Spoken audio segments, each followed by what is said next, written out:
The full moon bites your senses, the darkness knows your name.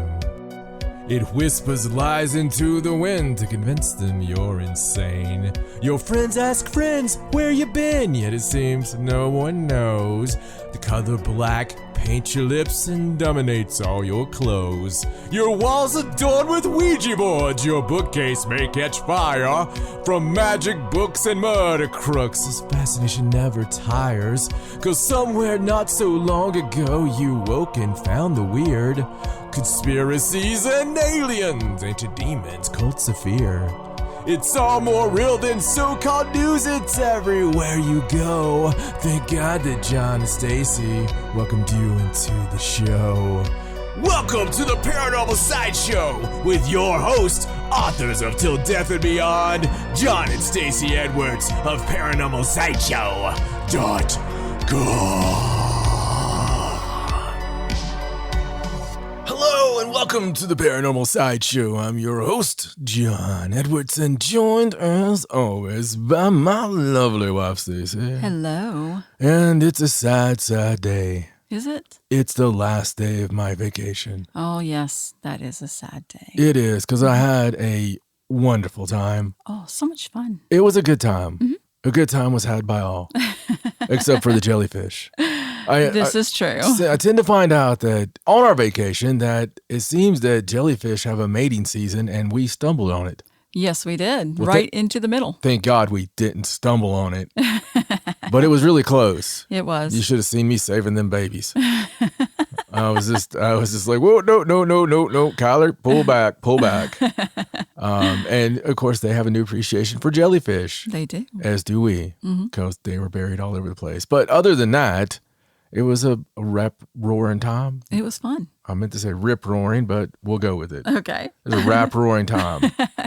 It was warm. We got to go in the ocean. It was fantastic. Yeah. Got some sun. Nice resort this time. Instead of like the normal, like they're doing construction resort that we find somehow every time. We're drawn to those. I don't know. Somehow we always had. And then remember last time, we had those weird people that just came in our room at like 3 a.m. And they're like, you want a fan? We got fans. Would you like a fan? Could you sleep with the TV on? You don't sleep with a TV on? No, we don't. Yeah, that place, I mean, just will never get our business again. No, not after we found this new place. I really like it. Yeah, this place was nice. It was really nice. It was a good week, though. I enjoyed it. And the only thing I didn't enjoy was the fact that our last show didn't have the audio that I would have liked. Right. We're still piecing all our new stuff together. Of course, we have God's own microphones now. And we're trying to, it's kind of funny because you can have the nicest gun and not know how to shoot, so that's kind of what we're doing right now. It's a work in progress. And we're trying our damnedest to get, the progress there. So every time, unfortunately, we have to kind of do this and produce it and put it out there before we know. Right. And then we're like, oh, okay, we'll take that one off. So we're trying, folks. We're trying, and bear with us because here in about a month, it should sound pristine. It should. The ultimate goal is to be able to do pristine live audio and have callers and everything sound great. Yeah, because we've got all that now. We've got all that set up for that. It's just the fact of being able to get to that point. And, we'll get there, as she said. But let me tell you something crazy about last time. The last time we had a show, I made this big, long spiel about us going to the antique store and the fact about the African tribal mask. Yep. So we were talking about that, and I even went into a big, long thing about the history of the tribal mask. Well, while I was going through that history, I don't know how many of you picked up on this.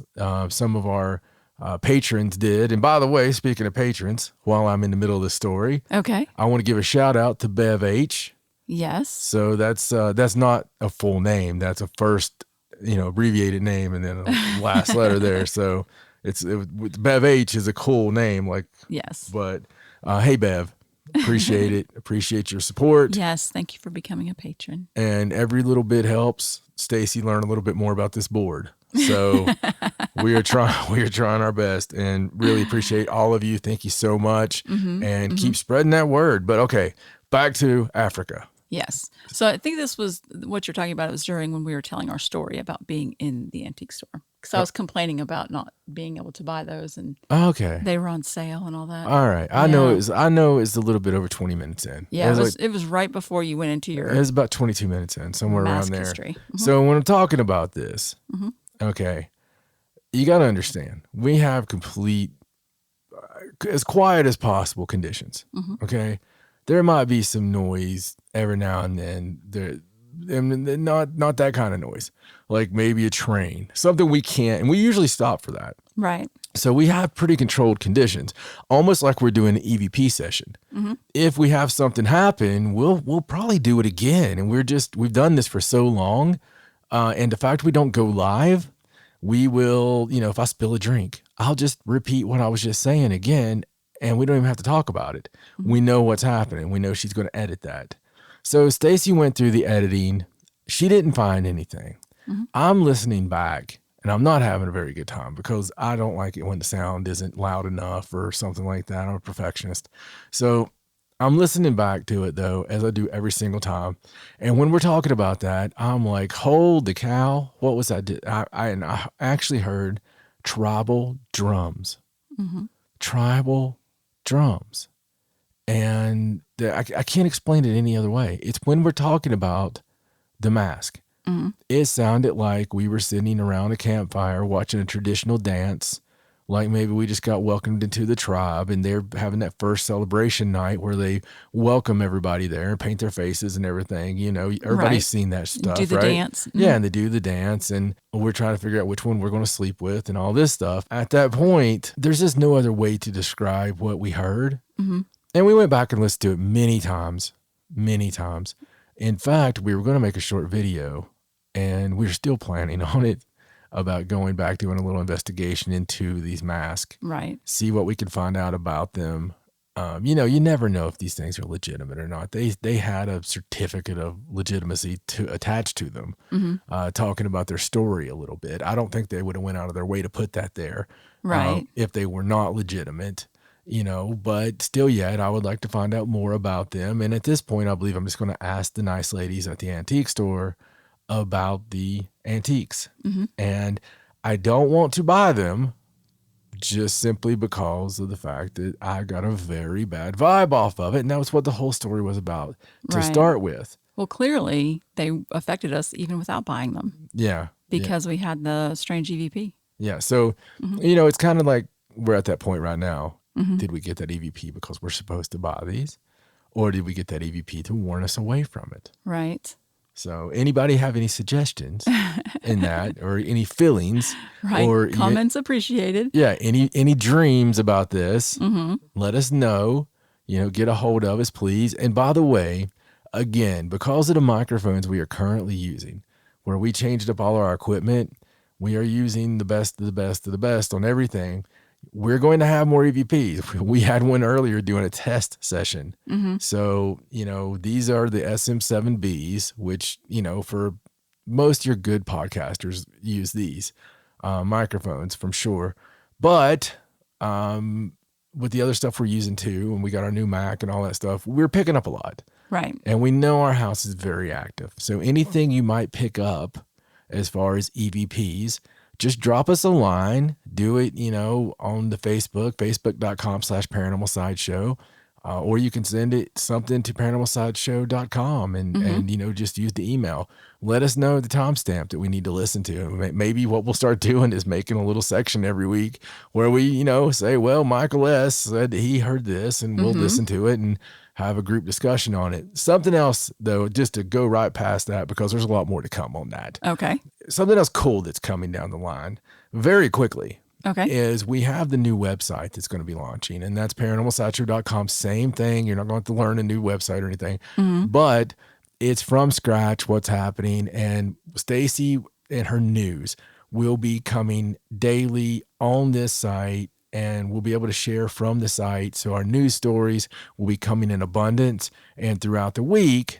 Now, there might be one a day, right? There might be a day where there's not any news. You can't force it. Right. But when there's news, it's going to be written up and put out there. So, it'll be a great way to share it. We're going to have a lot of the merch and the t-shirts and all that stuff, all there. Stuff we have already. We have the shirts. We're going to have a slew of new shirts that we've been designing. I've done a lot on the wrestling side of things already. Had a good run. Anybody interested in a John Hawkins t-shirt, you can get that right now. But, we'll have a way up there for everybody to get that. We've got a little deal with a t-shirt place that to make them really good quality too, and quick. So all kinds of fun stuff coming down the pike. But as we mentioned with the Patreon, all the new patrons, I got something fun, man, planned for you guys. We're hopefully make this a regular thing, but we're going to be doing an in the field video. We're going to be doing a spirit box session. So it's live to tape. Yes. Because we're going to do it outside of the house, and Yes. you'll know why when you see it. But we're using a couple of meters, be using Obelisk, be using SP7, some good things like that. Even be using the thermal, so maybe we can mix some of our thermal footage into this. Ooh, that'd be good. And so we got our new FLIR that we're going to be using. So a lot of good stuff to play with, and we're going to be doing a live spirit box. See what comes up. See if anything happens at all. And, just for our patrons, and that's patreon.com/paranormal sideshow. It's only $3 a month, but you can give $50 if you want to. It's, we won't stop you. Yeah, we won't turn it down.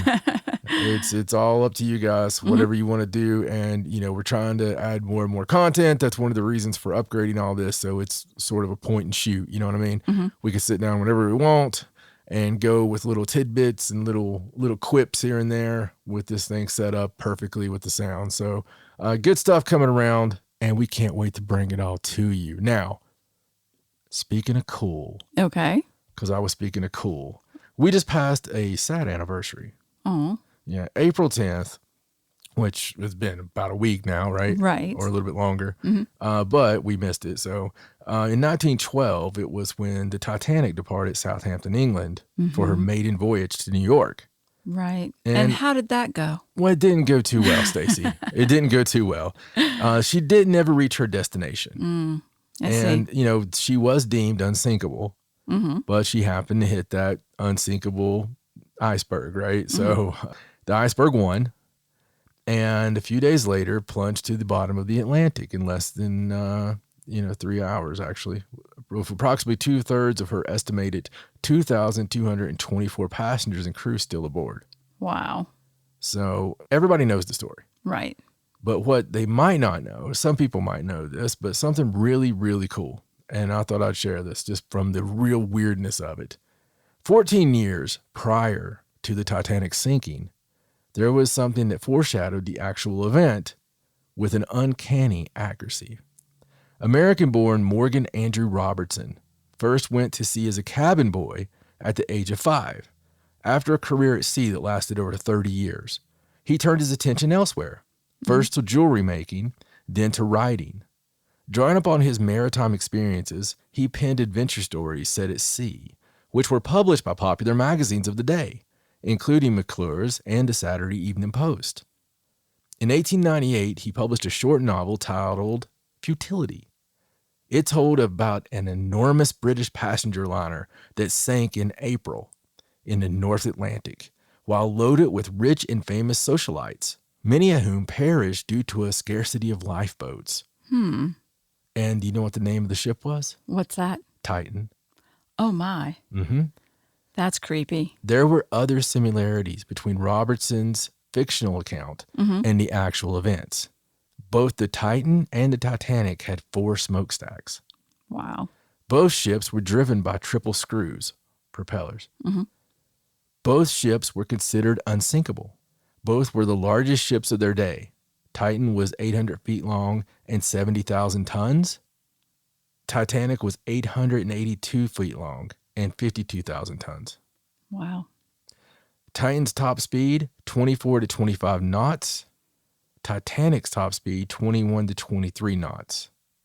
It's very similar. Yeah, very much. And, was it a case of a dream? Was it a case of, just... I'd be interested to know why he wrote the story, like what inspired the story. Because if it was a dream, then it was very clearly a prophetic dream. Yeah, I don't know if we know. And what inspires any story, right? Right. It's always, I always have that theory about muses and about the fact that the universe gets it out there, and Right. maybe, perhaps it was meant. Maybe somebody read it and just laughed and was like, oh, well, that's a good story. Right. Right. But the whole thing about it, it was in the Saturday Evening Post.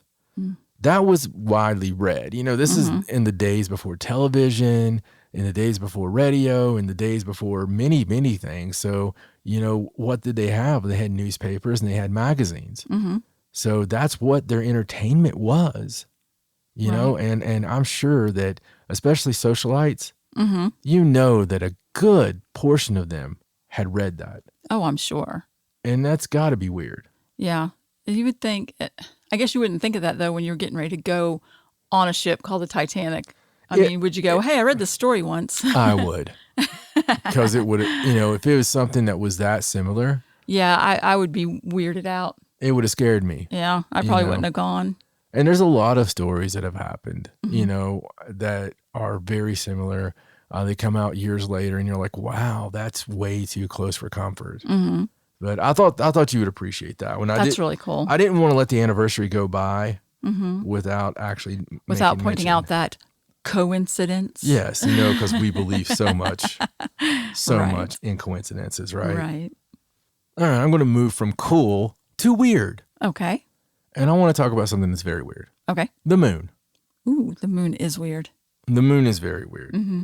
Or Luna, that's what the Romans called it. Right. They named it that. Or the Greeks, they named it Selene. They also named it Artemis. They named it Selene. Mm-hmm. Strange name for a moon. Or Artemis. It's the male and female, Right, right. So, very cool. I don't know why we don't call it by something like that, because right now it just seems very vanilla, Mm-hmm. It's like the moon. The moon. It's got to feel very lonely about that. At least it's the moon. It's not just moon. It's just any moon. Yeah, I know, but that's It's the problem. The moon. Is all these planets that have moons, they have names like Titan and They do. It's crazy. Mm-hmm. And here we just call it moon. That's very true. I never really thought of that. Well, I think about it way too much. We should give it a cool name. And here we think the sun is just the name of that body, like the scientific name, and that's actually like our name of it. Mm-hmm. It's like owning a dog and naming it Dog. Yeah. Yeah, because actually if we treated the sun the same way, we'd be like Star. That's true. Mm-hmm. Well, the star is glowing bright today. Right. Which I would like that better, I believe. I think so. At least it sounds more like a name. Oh, look, I got a star burn.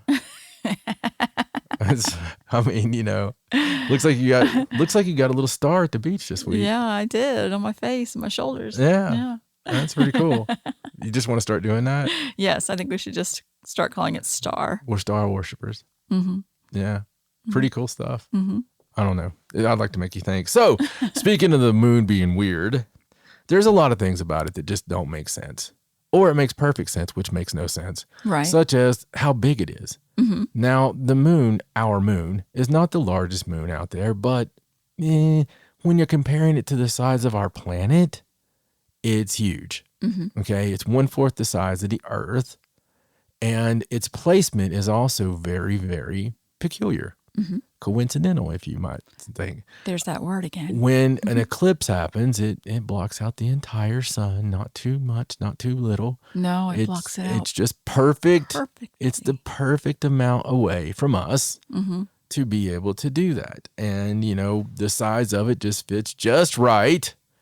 And it's also in a tidal orbit, so it's always facing us, which is weird. Mm-hmm. It's not really a dark side of the moon. That's an incorrect term. It's the far side of the moon because the other side's just as lit up. Mm-hmm. It gets just as much. The way it's on its axis, it gets just as much sun as the near side. Mm-hmm. So you're supposed to say far side of the moon, not dark side of the moon. I'll let Pink Floyd know. And right. It just dark side sounds cooler. It does and sound more ominous. It does sound, but it's dark to us, right? Mm-hmm. It's kind of like the Dark Ages. Right. It's not really that there was no light. Mm-hmm. It's that there's not a whole lot that comes out of it, which we've covered before. And there's other weird things about the moon as well, other than the size and the placement, but also like the music that the Apollo 10 astronauts heard when they went on the far side of the moon. Yes. It takes about an hour of no communicado when you're going around the backside. Mm-hmm. You know, you're not going to be able to pick up anything just because, you know, you got a moon in front of you. Right. It's So kind of blocked. when they went back there, they heard music, what they call music. And of course, that was released finally after like 30, 40 years. It was released in 2008 or 9, I believe. Mm-hmm. And it was NASA just had it, you know, laying around with the transcripts. And the transcripts are pretty crazy if you ever read those. But as far as the music goes, it was more of a weird, ethereal type. Mm-hmm. And I wouldn't call it music as much as spooky.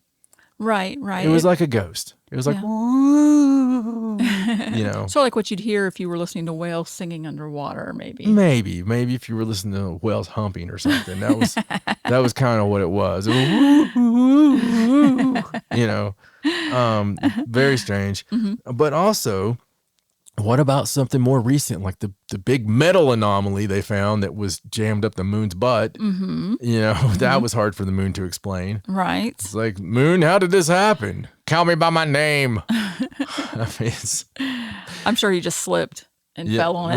Right. I'm sure it was nothing. But, you know, speaking of the metal thing and the tinny part of it, Mm-hmm. there was the time that we sort of, you know, dropped one of our landers just to see what would happen and measure the seismic qualities there. And it rang like a bell. Famously. Yes, it did. That's what the astronauts said. It rang like a bell. Rang for quite some time. Quite too, some didn't it? time. So depending on who you're asking, but nonetheless, it rang like a bell. Now, why would it ring like a bell? Well, there's also a lot of theories out there that the craters that are all over it aren't quite deep enough for that big of an impact, that maybe there's something reinforcing underneath that would make the craters not as deep as they should be for being hit like they were. So there's a lot of things out there. And of course, how it was formed, you know, is it an artificial satellite? Was it placed there? You go back to some of the tribes, some of the ancient stories, and they talk about a time before the moon. Now, I love that. And, you know, there's some of the spoken oral traditions that have been passed down with people that are in the same place now they were then, you know, their ancestors. And they talk about that time before the moon. So I just think that's very interesting. There's even some out there about talking about the time when there was 2 moons. And then there's the theory of a planet that hit us a long, long time ago. And when that planet hit us, Thea was what they call that, by the way. So poor Thea, they think came from outside of our solar system and hit us directly. And pretty much that's where we got a lot of our water was from Thea. And it just made this big thing of crap that came up from the earth, some of it, and the rest of it was Thea. And because it was in gravitational pull, that tends to push everything together pretty quickly. And it'll eventually round it and everything and made the moon as we know it. So a lot of it is made of the same crap that we have here on Earth, which it is. Right. Which makes it very interesting. And right beside the moon, we have the big asteroid belt, you know. So, I mean, there's obviously something happened. We don't know what it was. Some people think it was Mars or this or that or a wiffle ball bat. But anyway, there's a lot of craziness that goes with the moon. But one of my favorite things about the moon is something I've never really been able to find that much about. Okay. And that's about some famous astronomers that spotted a bridge on the moon. Ah, yes, the bridge. And then the bridge was gone.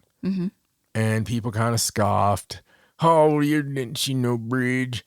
And then somebody else is like, oh, contraire, mon frère. I too saw the bridge. And then, you know, a lot of people had seen the bridge. And they've seen a lot of other things. So something I did not know existed, and it's really cool. There's a NASA archive paper, and you can find the PDF online, and it's the chronological catalog of reported lunar events. Ooh, that sounds interesting. Or NASA TRR 277. And I looked up R277, and I'm going to go through some of it. Okay. And just get some of the events that have been recorded by astronomers through history. And it's really, really interesting stuff. So just as an example, it goes back to 1540. Wow. November 26th, that is. And it gives you like the date and the time, 1540, November 26th, the feature or location, duration, the region of Calipus, the description, a star-like appearance on the dark side. Ooh. Yeah. That tells you who the observer was. This was observers at Worms. Okay. Sounds like some bar or something, I know. Well, we were hanging out at Worms, some guy's house, And it tells you the reference where they got this. And the reference came much later than the sighting. The reference came from 1911. So some of the more, interesting ones. Okay. So through the first couple of 100 years of this, you have things like a red heel, bright star-like points, small whitish cloud, nebulous appearance, white spot, reddish streak on crater floor seen during an eclipse, 3 sparkling spots. Wonder what those were. Strange. And then this really neat one here. And this is from Haley and says lightning on the face of the moon. The Louisville Haley explained this as storms. That's strange. Very strange. And that was May 3rd, 1715. Wow. So the second page here is 1725 to 1787. And there's a ton of them that were just, noticed. And again, it's got all the observers and everything. And we can put this description and link up for you. But listen to some of these. A track of ruddy light, like a beam, crossing the middle of the obscured, shadowed area, crater in darkness. During a solar eclipse, appearance like lightning, again, on the face of the moon. Yellow streak of light across the crater floor while crater was in darkness. Bright spot on disk of fully eclipsed moon. And let me also point out, there's no satellites or planes. This is the 1700s, okay? Right. 4 bright spots. Peculiar behavior for those 4 bright spots. During solar eclipse, observed spot near lunar limb, almost as bright as the sun. Wow. Moving glows around middle of disk during lunar eclipse. Bright points seen during observation of star occultation. Red spot. Extraordinarily bright spot. Extraordinarily bright. That's a lot of lights. 3 bright spots. Get this. 3 volcanoes. Volcanoes? Which we know there was volcanoes at one time on the moon. And the dark spots on the when you look at the moon, the dark spots are like cooled magma. The brightest volcano, even brighter and at least 3 miles in diameter.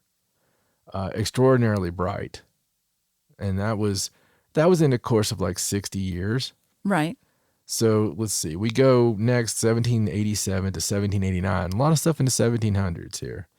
Bright spot on the dark side, bright spots, lunar volcano, extraordinarily bright again. Lots of bright spots. Another thing, during a total eclipse, someone saw at least 150 small, round, bright, red, luminous points. How wow. Very strange. That's cool. And that actually happened October 22nd, 1790. Wow. So many occasions, brilliant spots, appearance of light like a star seen in the dark part of the moon. Observations of a volcano on the moon. Vapors resembling a mountain. And then we go up to 1799 and to 1825. Bright spots again, brilliant spots, period without shadow.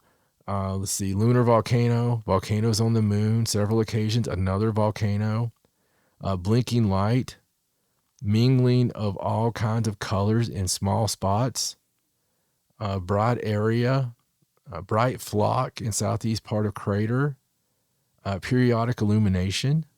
And you go up to 1825 to 1848, you have bright spots, black moving haze or cloud intense, speckled with miniature dots and streaks of light, 2 straight lines of light, a band between covered with luminous points, a smoky gray mist.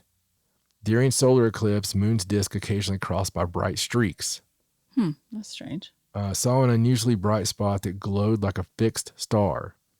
A bluish glimmering patch of light not quite within the night side of the moon. Large luminous spots on the dark side. During eclipse, rapid changes in red color. Let's see. Two luminous, this is really cool. December 27th, 1854. 2 luminous fiery spots on the bright side, an appearance I had never seen before on the surface of the moon, though I have observed her often these last 40 years. It appeared to me from the brightness of the light and the contrast of color to be two active volcanoes or two mouths of one in action. Another during a lunar eclipse, sky dark, brick red, something seemed to oscillate before it. Now here's a cool one. July 4th, 1881, two pyramidal luminous protuberances appeared on the moon's limb. These points were a little darker than the rest of the moon's face. They slowly faded away. That's very strange. Yeah, two pyramids, huh? Mm-hmm. Very strange. That might go with something we got coming up. In 1891, there's a couple more volcanoes listed, which I think is kind of crazy. Yeah. And then you go all the way up to 1897, there's another volcano listed. So very strange with the volcanoes. But, you know, it goes on and on and on and on, and it's all kinds of crazy, crazy stuff. You'll just have to look at it for yourself. It's very neat to look through and to use as a reference to all the strange stuff that's been observed on the moon, you know, throughout this time period, throughout recorded history, actually, for us. And it's a lot of bright spots, a lot of weird things.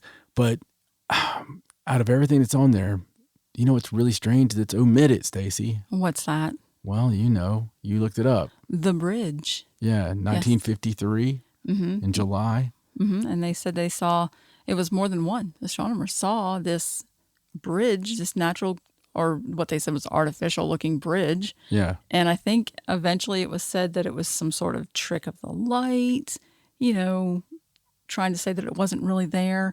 But it was backed up by another well-known astronomer. Oh, yeah, several, I think. Yeah. And now it's gone down in history as not being a real thing. So I guess they just omitted it from that list, which is very strange because, I mean, I'm sure there are other things on that list that were tricks of light. Oh, yeah. And like the light. Weird anomalies, yeah, that weren't really what people said they were. So why aren't those admitted as well? Because the bridge was absolutely real. Yeah, it's very strange. You can still find pictures and stuff of, I think, what they said they saw. What they think they saw, yeah. Very cool stuff, though, and it's just, you know, interesting. It is. Stuff you can go to lunascan.com and find some cool stuff there. So, just really cool. I thought I would mention it before I got to the real coolness, and that's the real reason we're all here. We know why we're here. Do you know why we're here? We're here to hear your list. That's why I'm here. Well, my list takes a lot of work. Yes, it does. And my list this time is, oh man, this one is good. Okay. This list is a frightening and true tales of cursed items from around the world. Ooh, I feel as though you may have had some inspiration for this list. I may have. Something may have guided me there. A little tribal drum beat, please, boys. I will die if I go back and listen. If we find it in there again. Yeah. But let's get to the list. And now, I'd like you to turn the lights down. I'd like you to loosen your blouse a little bit. Well, maybe not that last part. But, you know, you can. As I sit here and spoon you and tell you these delightful terrors in your ear. All joking aside, I've worked really hard on this. And I work really hard on all my lists. Yes, you do. Every one of them. They take me weeks to complete and minutes to ruin. So, as long as you have it all in order there.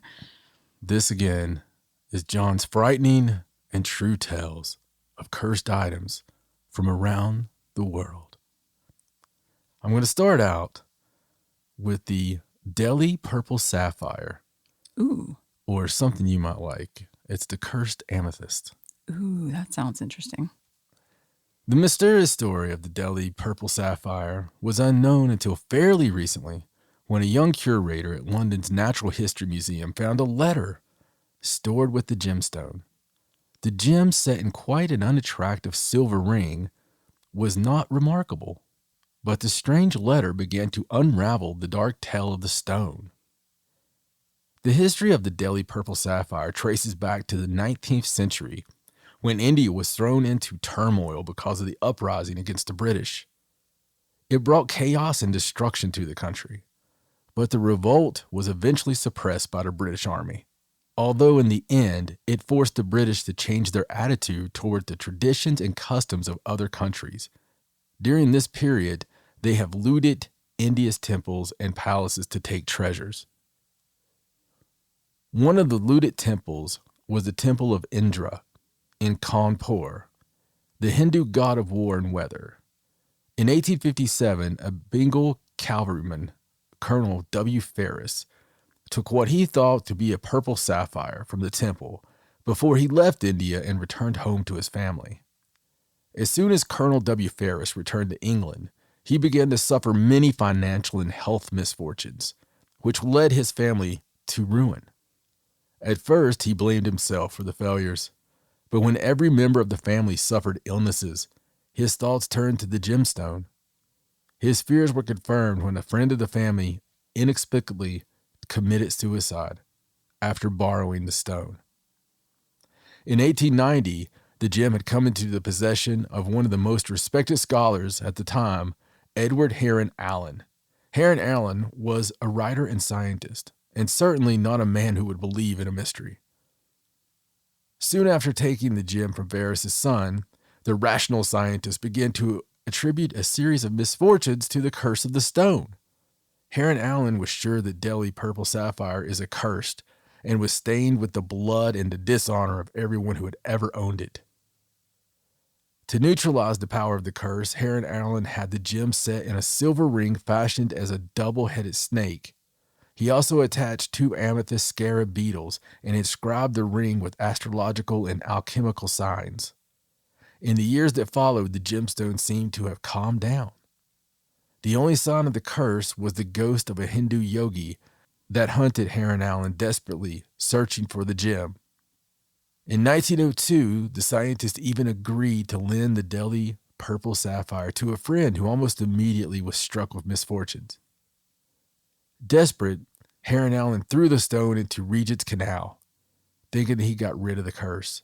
However, 3 months later, the ring was dredged from the canal and taken to a local jeweler who immediately recognized the stone and returned the ring to its owner. Oh, no. Wow. After a while, a friend asked Heron Allen to borrow the jewel, and once again the gem was lent out.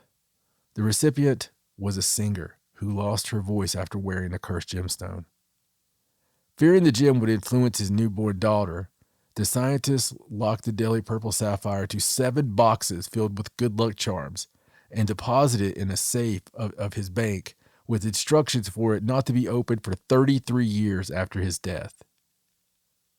In 1943, after Heron Allen's death, his daughter sent the locked box containing the cursed gem to the Natural History Museum with instructions not to be opened for 33 years after her father's death.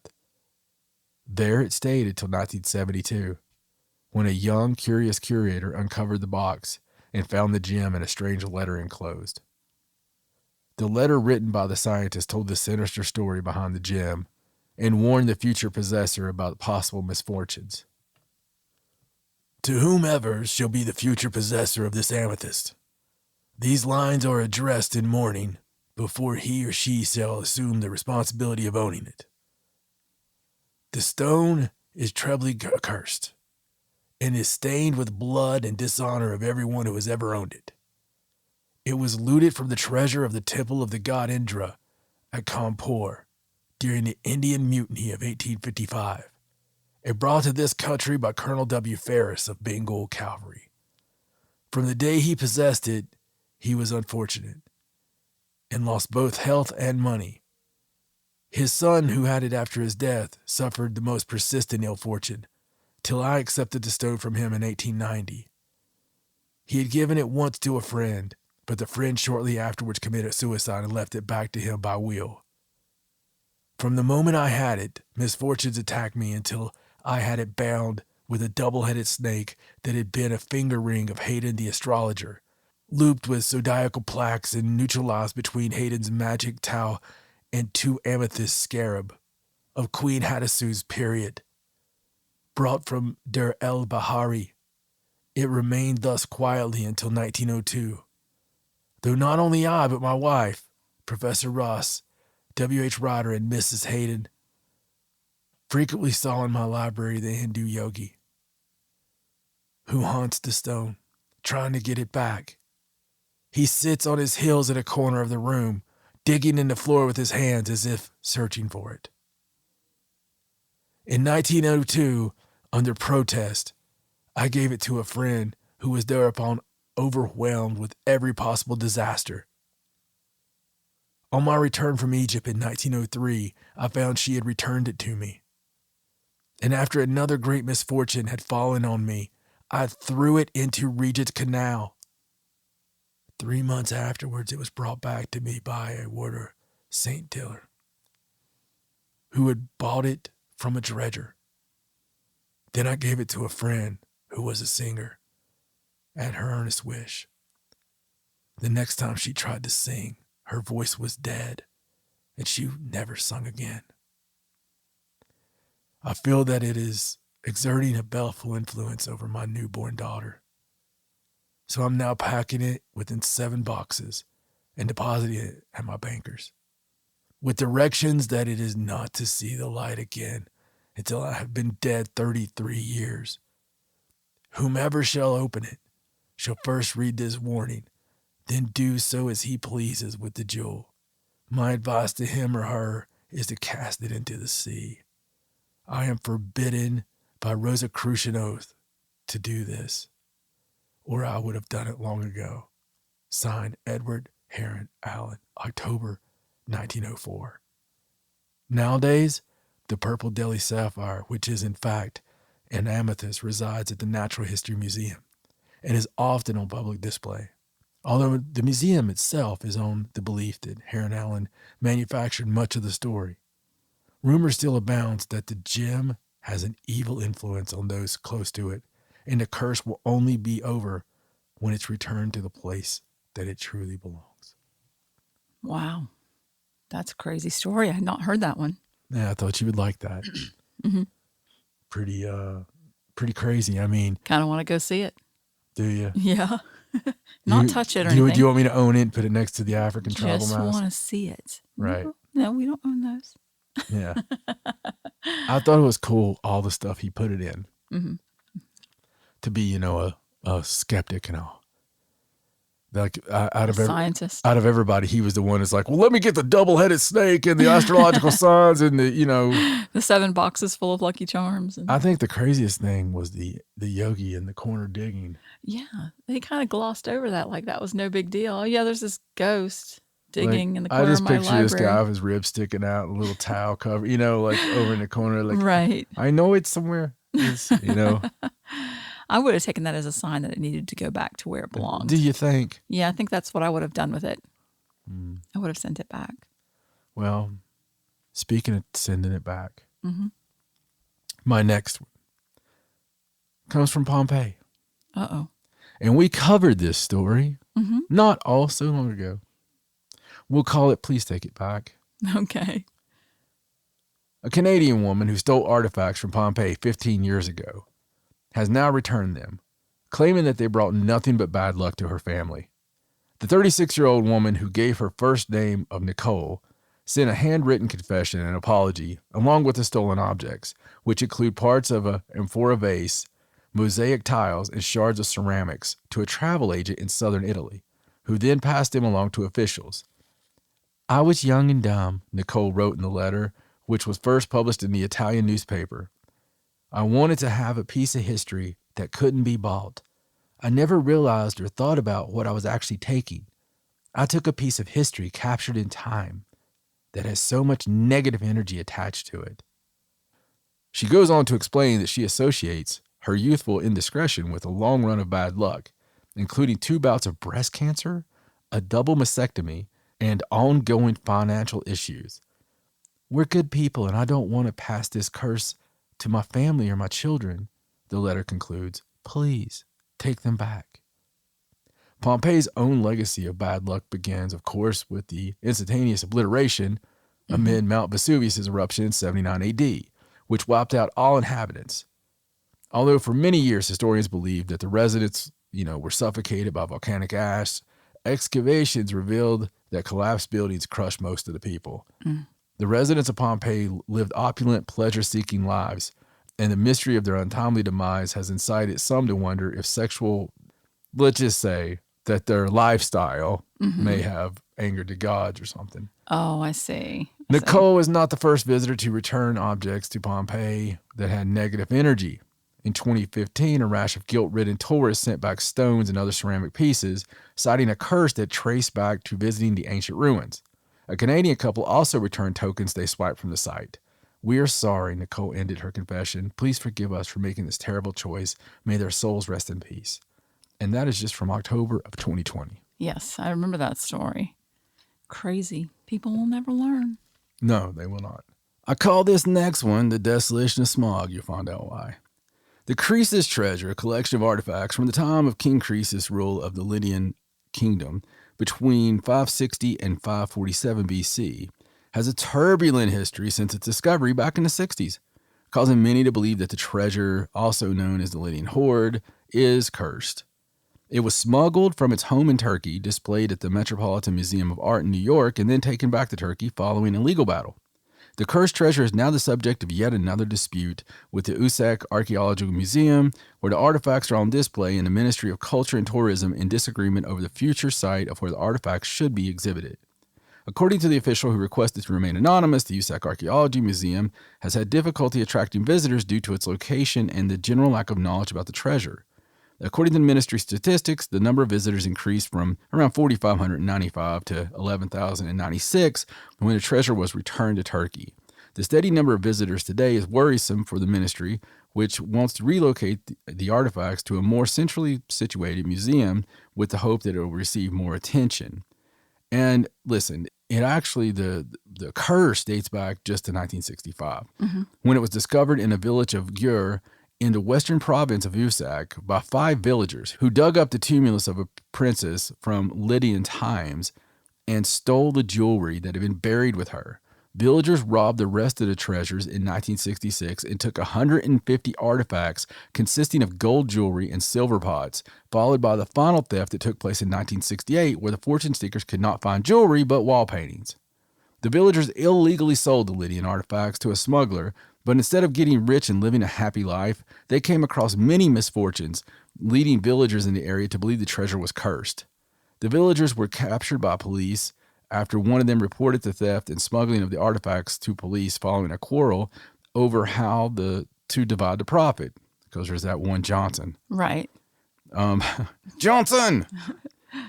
Later on, a detailed investigation led police to the Izmir-based smuggler named Ali Balyar. But by that time, the artifacts had already been sold to buyers overseas. In the 1970s, Boston Globe journalist Robert Taylor and one of the directors of the museum in Boston, Emily Vermeulen, had alleged that 219 pieces of Lydian artifacts had been purchased by the New York Metropolitan Museum of Art between 1966 and 68. I'm sure the Boston people hated to report the New York people. Right. Anyway, long story short, the King Croesus treasure, it has this curse to it, and bad things seem to happen around it. It causes nothing but chaos. And the reason it's a desolation of smog, they call it gold sickness that people get. Mm-hmm. They can't help themselves with this gold, and they just want to steal more and more of it. So all these people are fighting over it, and it just seems ridiculous. Yes, it does. Anytime you dig up something like that with a lot of people, you're always going to have that issue. Well, the big thing is, in recent history, the things like the British Museum and the New York museums and all this, they have stolen so much from people. Oh, yeah. I mean, they have just come and they're like, oh, hey, we've got this museum. We're going to take it because it needs to be for who? For us? Mm-hmm. No. It can be loaned to us later, but it needs to be in its home country so we can go visit that country and see their artifacts. Like when you go to a museum, you want to learn about the area you're in. Yeah. Not other areas. Yeah, I want to go to that place. Mm-hmm. And I just don't think it's right unless you actually just loan it out. Exactly, which museums do all the time. And I think we're in a better place now. Mm-hmm. I don't think that stuff can happen unless it's like black market stuff. So right. Hopefully. I call this next one Letters of the Damned. Ooh. The letters came from everywhere. Italy, Colorado, California, Germany, Ohio, Massachusetts, New York. They are written by children, teenagers, adults. And while some were just a few words, others filled pages with detailed life stories. But they all shared the same sentiment. Please take back the rocks we stole. We're sorry. We shouldn't have done it, Stacey. In 2011, during a chance trip to a petrified forest national park in northeastern Arizona, a couple of these letters caught the eye of artist and educator Ryan Thompson.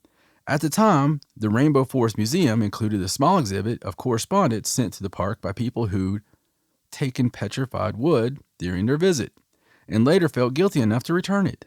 A steady stream of these so-called conscious letters, it says nobody's quite sure who coined the phrase, have been archived by the National Park staff since 1934. Wow. Albeit inconsistently. Today, the park has more than 1,200 conscious letters in its archive. Fascinated that the park had even saved these letters, Thompson connected with the park's museum curator, Matthew Smith, to learn more about the archive's history. Thompson's curiosity gained him access to many of the archived letters, and in 2014, along with Phil Orr, he published a book, Bad Luck, Hot Rocks, chronicling a portion of the conscience letters and some of the rocks they accompanied. And it's a really cool, that's really cool. You get the letter and a taped rock to it. See, there has to be something to it for that many people to think that what they did had cursed them in some way. Absolutely. And wanted to send it back. That's not a coincidence. No, not at all. And typically these conscious letters indicate remorse for the theft and attribute bouts of misfortune to the ill-gotten petrified wood. Writers who describe their troubled lives often hope by returning the stolen goods, their bad luck will disappear as well. So how did the rocks from the petrified forest become tied to calamity and misfortune? Arizona's petrified forest formed nearly 200 million years ago, during the late Triassic period, when fallen logs washed into a river system and were buried by sediment and other debris, isolating the logs from oxygen and slowing the decay process over centuries. The porous wood slowly absorbed various minerals, including silica and volcanic ash, which crystallized over thousands of years, replacing the organic material as it broke down. Eventually, the logs and branches were transformed into colorful pieces of nearly solid quartz. Western explorers first documented these ancient stone forests in the 19th century, and in 1906, the park was formally established as a national monument to protect the area from human development and destruction. Though the park's creation has generally been a great success at protecting its unique landscape, over the centuries since its founding, a small minority of visitors have continued to steal specimens from the park. When Thompson inquired about the bad luck mythology, he spoke with multiple people who pointed him to a ranger at Hawaii's Volcanoes National Park during the 1940s. Supposedly, this ranger claimed there was a curse on visitors who took lava rocks off the island, possibly linked with Pele, the native goddess of fire who have formed the Hawaiian Islands. The rumors somehow made it back to the mainland, Thompson explained, and depending on who you talk to, they're more or less likely to attribute the beginnings of bad luck associations with rocks to the park ranger specifically. But these kinds of phenomena are in effect all over the world, so it's difficult to trace for certain.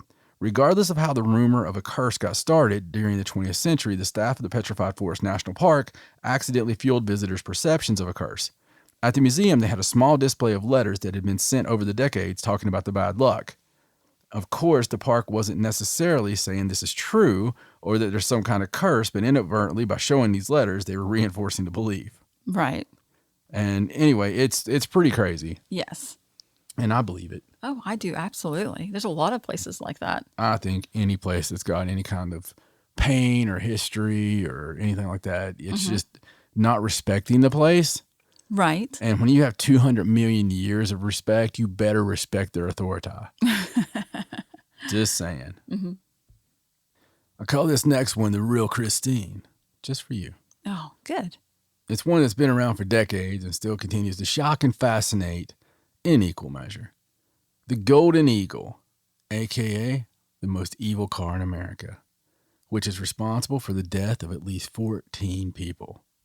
The Golden Eagle is actually a classic, a 1964 Dodge 330 limited edition, originally purchased by the police department in Old Orchard Beach, Maine.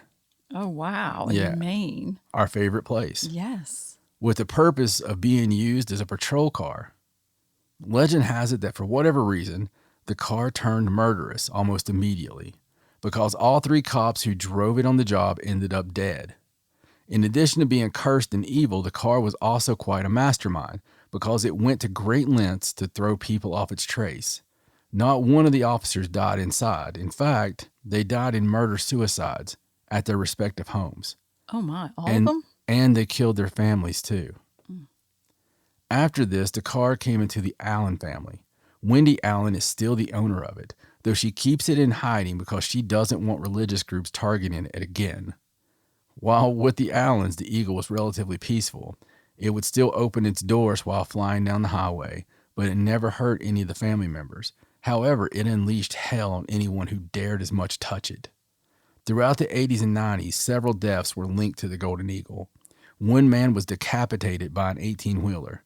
2 teens were hit by cars and then thrown onto the Eagle, where they died. Others were hit by lightning, and at least one died in another terrible murder-suicide. In total, 14 people are believed to have died after coming into contact with the car, 32 by other accounts. Oh my goodness. At the same time, various religious groups targeted the car and would occasionally vandalize it as if getting rid of a demon inside. At the end of the 90s, the car disappeared. Another religious group took it and tore it apart piece by piece, sending the parts to various junkyards. This was the best way they could think of to keep it from murdering again. As any car owner would do, Wendy set out to find all the pieces of her beloved family car. You see, Wendy actually takes pride in owning nothing but haunted cars. Oh, wow. Which she embellishes with rhinestones and teddy bears and drives across the country to shows. She also claims to be a witch. She calls herself Reverend Illcat, the one and only sea witch of Old Orchard Beach. So she wasn't about to let herself be scared by the fact that her car seemed to bring death wherever it was. She managed to raise funds and track down all the pieces of the Eagle, and she put it back together. She's been keeping it safe and hiding ever since, but she maintains that her car is not a killer. It's haunted all right, but it's not a killer. It's just a car that's been passed down in my family for years, and people are reading too much into things that have happened to people around the car because look at me, my family, my friends, we are fine, aren't we? If the car was hell-bent on killing everyone, well, why isn't everyone dead, she said. Well, I can probably answer that in one word, which... Well, and she respects the car. Yes, she respects the car. She has respect for it. I bet we've met her. Cherishes it. Oh, probably. I bet we've met her at one of those shops. Probably.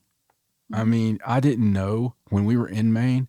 We went to Old Orchard Beach all the damn time. Loved it. It has the best French fries on the planet. Pier fries. Oh my God. Pier fries are to die for. If you want a summer place to go, Old Orchard Beach is a throwback. You feel like you walked in 1955 vacation. Any of the pictures you see of us underneath a dock, that's Old Orchard Beach. And they have this pizza by the slice there. Oh my God. It's not just normal pizza. They get a vat of grease and they just like pour it on the pizza. And they're like, here, we clog your arteries. I mean, if anything's killing people there, it's those fries. But is that where we got the waffles too? I don't know. You would have ate those, not me. Oh, yummy waffles with ice cream and strawberries. I mean, I seen a devil goat there once, but they had that petting zoo in the street. Yes. For no apparent reason. Maine was so cool. For fun. Maine was so cool. Is that where Stephen King got Christine? You know, I don't know. I mean, Maybe. he's in Maine. He would have heard the story. Yeah, it's very possible. And let me tell you, cops don't die in the line of duty normally in Maine because, nobody's violent. Right. I mean, the worst thing you got to worry about is great white sharks and, people, Snow. Yeah, snow and people that are big fans of your riding, chaining you to a bed, breaking your legs. I do have to point out Clowns. that when the religious group, I don't know, Christians or whatever they were, took the car and split it into pieces and sent it to different junkyards, all they were doing is setting up a scenario where multiple cars were going to be haunted. Little bastard. I'm telling you. Think about it. I don't know why. James Dean, right? They would have done that. Yeah. Didn't that happen with James Dean's car? Yes. All the pieces that were used in different cars also were cursed. So that was a terrible solution. I don't know who came up with that. So let me tell you, when I was making this list, I chuckled to myself because my list was originally called Cursed Items of the World, Not Little Bastard.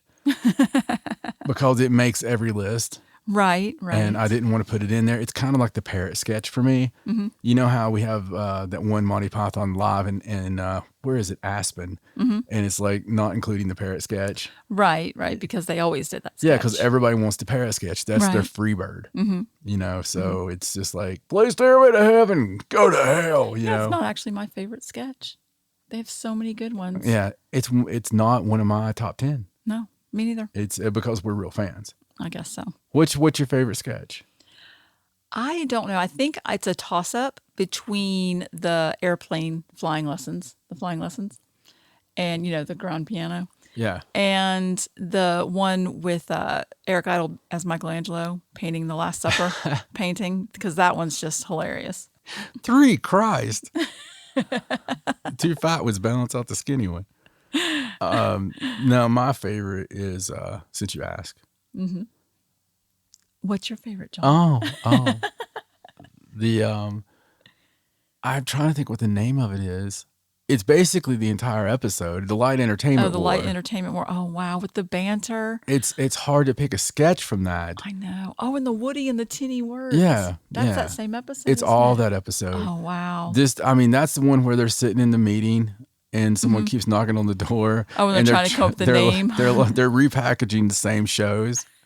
And they're like, they're trying to save money. And they're like, well, what can we call that? We got to come up with a different name.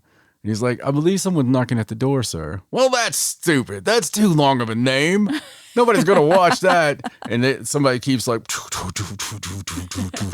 and he's like, no, I truly believe that right at this moment, someone is currently knocking on the door. Well, that's longer than the first one. What's wrong with you? And everybody's like making fun of it. And then you can hear the guy, open the sodden door, And then they're like, oh, you can't say sodding on television. Yeah, it's just great. It's a fantastic episode. Absolutely my favorite episode. I mean, yes, it's absolutely fantastic. There's so many good things, including Eric Idle looking all coy when they're asking him in the he's at trial because they're trying to figure out why the platoon liked him so much and why the platoon bought him a new pair of gaiters. Right. And the just so great because the judge is just like, and our next piece of, because everybody plays it so well. Mm-hmm. Eric Idle is the best as the innocent child. Mm-hmm. He is the best at like the innocent, but he's done something dirty, right? Right. And Michael Palin is fantastic as a prosecutor. Mm-hmm. He is just fantastic because he's got that nervousness to him, like he's like, well, no, Graham is perfect at what everybody is just so good. And I think they were all cast perfectly there. And all those guys just had their character they played so well.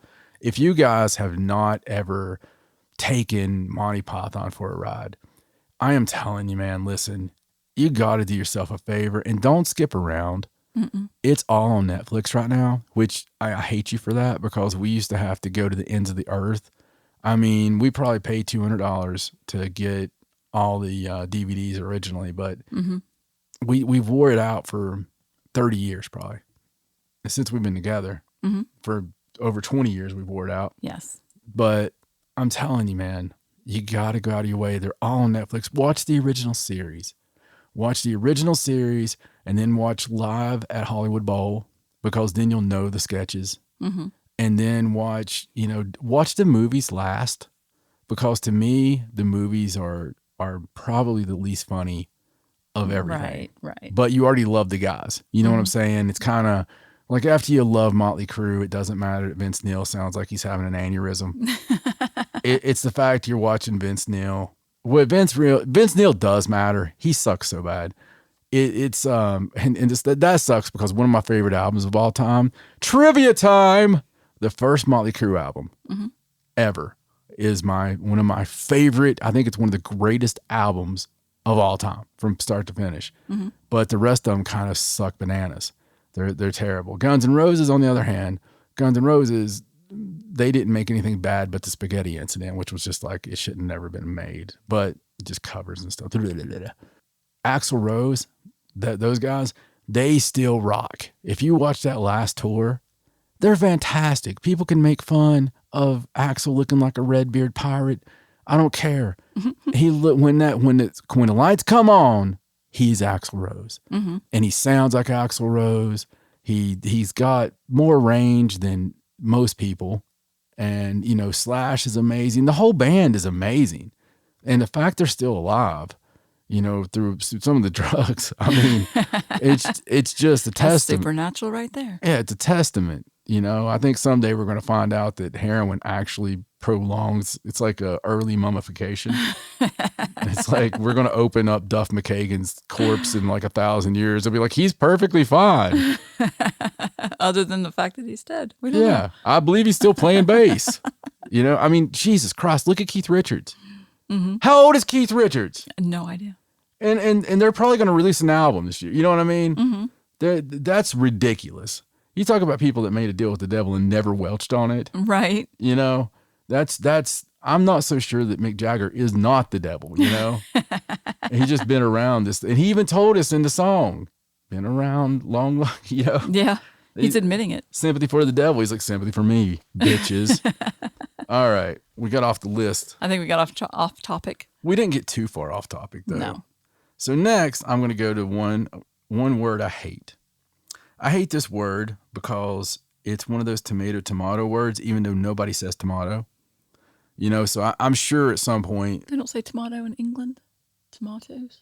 I'm sure they do in England. I'm just asking. But it's not a problem. I don't think anybody says tomato in England. No, I guess not. The tomato argument's stupid because I don't think you have any proper Englishman that goes, oh, you can have one of those tomatoes. I don't think they do that. But probably not. My problem is vase. Oh, vase. Right. It's a vase. Is it a vase? Is it a vase? It's a vase if you're posh and fancy. Is it though? Maybe it depends on how much it costs. Maybe the more expensive vases are vases. I've got this saying in collecting, and I think it's pretty good. People ask, how much is that worth? How much are you willing to pay for it? That's how much it's worth. Right. And I really feel that way about anything. But vases, vases, these toys we're looking at right here. See, some of these are priceless to me. That Michael P.S. Hayes, I would kill someone before I'd let them have it. Right. Because I love Michael P.S. Hayes. P.S. stands for purely sexy. Does it? Yes. Never knew that. Well, you should know by looking at him. You don't have bleach blonde hair like that and that brown beard, that beer gut with abs. Wow. Do you know how hard it is to get abs on a beer gut? Yeah. Michael P.S. Hayes knows. Pretty hard. Yeah. But as hard as it is to have bleached blonde hair with a brown beard. That is standard. Is that standard 80s wrestler? I used to think it grew like that. I did. I thought that if you had blonde hair, you automatically grew brown beards. Right. I mean, didn't the Allman Brothers have blonde hair and brown beards? No idea. Or did they have blonde beards? I don't know. You don't know who the Allman Brothers are. You are so... I want to go slap your mama at least once a week for things you were like sheltered from. All right. Anyway. Are we getting EVPs? I don't know. Or we're just picking something up from the house. If we have a spirit in here, I want you to tell me if you say vase or vase while I'm doing this story. I think they use my energy and talk while I'm talking, which is one of Stacey and my theories from years back. We didn't even print this one, but we believe that sometimes the energy, and this was a Stacey one, she said that, she believes that they can manipulate, since they can manipulate anything, our vocal waves into saying what they want them to say, between coming from our mouth to the recording. And that makes perfect sense because we've heard it happen. We had a big conundrum at Major Grant Mansion one time because it totally said one thing and we went with it saying that, and it totally didn't say that. And it was crazy. Crazy. Was it not? It was. It was like four recordings. That's happened more than once where we heard something, but then when you go back to listen to it, it's different. And we're not talking something hard. No. We're not talking something like, yes, it wasn't like that. It was one of those things where it was clear as I'm talking right now. Say you were in another room and you heard someone go, Stacey's got a nice butt. And you would be like, oh yeah, well she does, that's proper. And we hear it on 4 recordings, and then we go back. The one recording, I think Stacey found it. It was like one damn recorder that she had set down somewhere because she's the devil. And she'll sit down these recorders throughout a house to be static recording the entire time. And she does this to me every time we investigate. And I don't know about them because we have so many damn recorders. And she had one recording. She goes, well, and then she's doing her little thing, not telling me what she's doing, just going back and listening. And that's in case she's not right. I know what that is. But she goes back and listens. She's like, oh, hey. Because Stacey never thought it said that, by the way. I will give her credit. She never thought it said what I thought it said. And I got all high and mighty and hot toddy about it. And then I got everybody on my side and all this stuff. And she's like, oh, hey, this was actually in that room. Here's what it said. And it was something to the extent of, can I get some more wire? Or does anybody have any ice water? Or something. One of us totally said. It wasn't even an EVP. Right. And it really ruined my day. But that's just a lesson. I just let you dig your hole there. Yeah, but at least I'm honest about it, right? That's true. The haunting curse of the Besano vase. Oh, it's a vase. Well, it's haunted. It's got to be. course. It's got to be a vase. Of course. This beautiful vase was made from carved silver in the 15th century and is the object of Italian folklore that still continues to frighten and inspire. It's nice when you can do both. Yes. Its history is a bit foggy at best, but legend tells us that the vase was made for an Italian bride as a wedding gift in a northern village close to Napoli. On her wedding night, the new bride was found lying on the floor, dying and clutching her vase. Just before she died, she promised to return and seek her vengeance. Or vengeance. After her passing, the vase was handed down from family member to family member, all dying of mysterious circumstances until eventually the vase was boxed and hidden away from sight in a secret location. The history as to who hid the vase is sketchy, but some people say it was buried on sacred ground by a priest. Others say it just simply disappeared, only to be rediscovered in 1988. Oh, no. According to legend, a piece of parchment paper was inside the vase with a message saying, "Beware, this vase brings death." The warning was discarded, and the vase was quickly sold off at an auction, selling for 4 million lira. Wow. And its reign of death continued. The buyer was a local pharmacist and owned the vase up until he died mysteriously just 3 months later. His family quickly sold it to a prominent surgeon who did not believe in such things as curses and died 2 months later, age 37.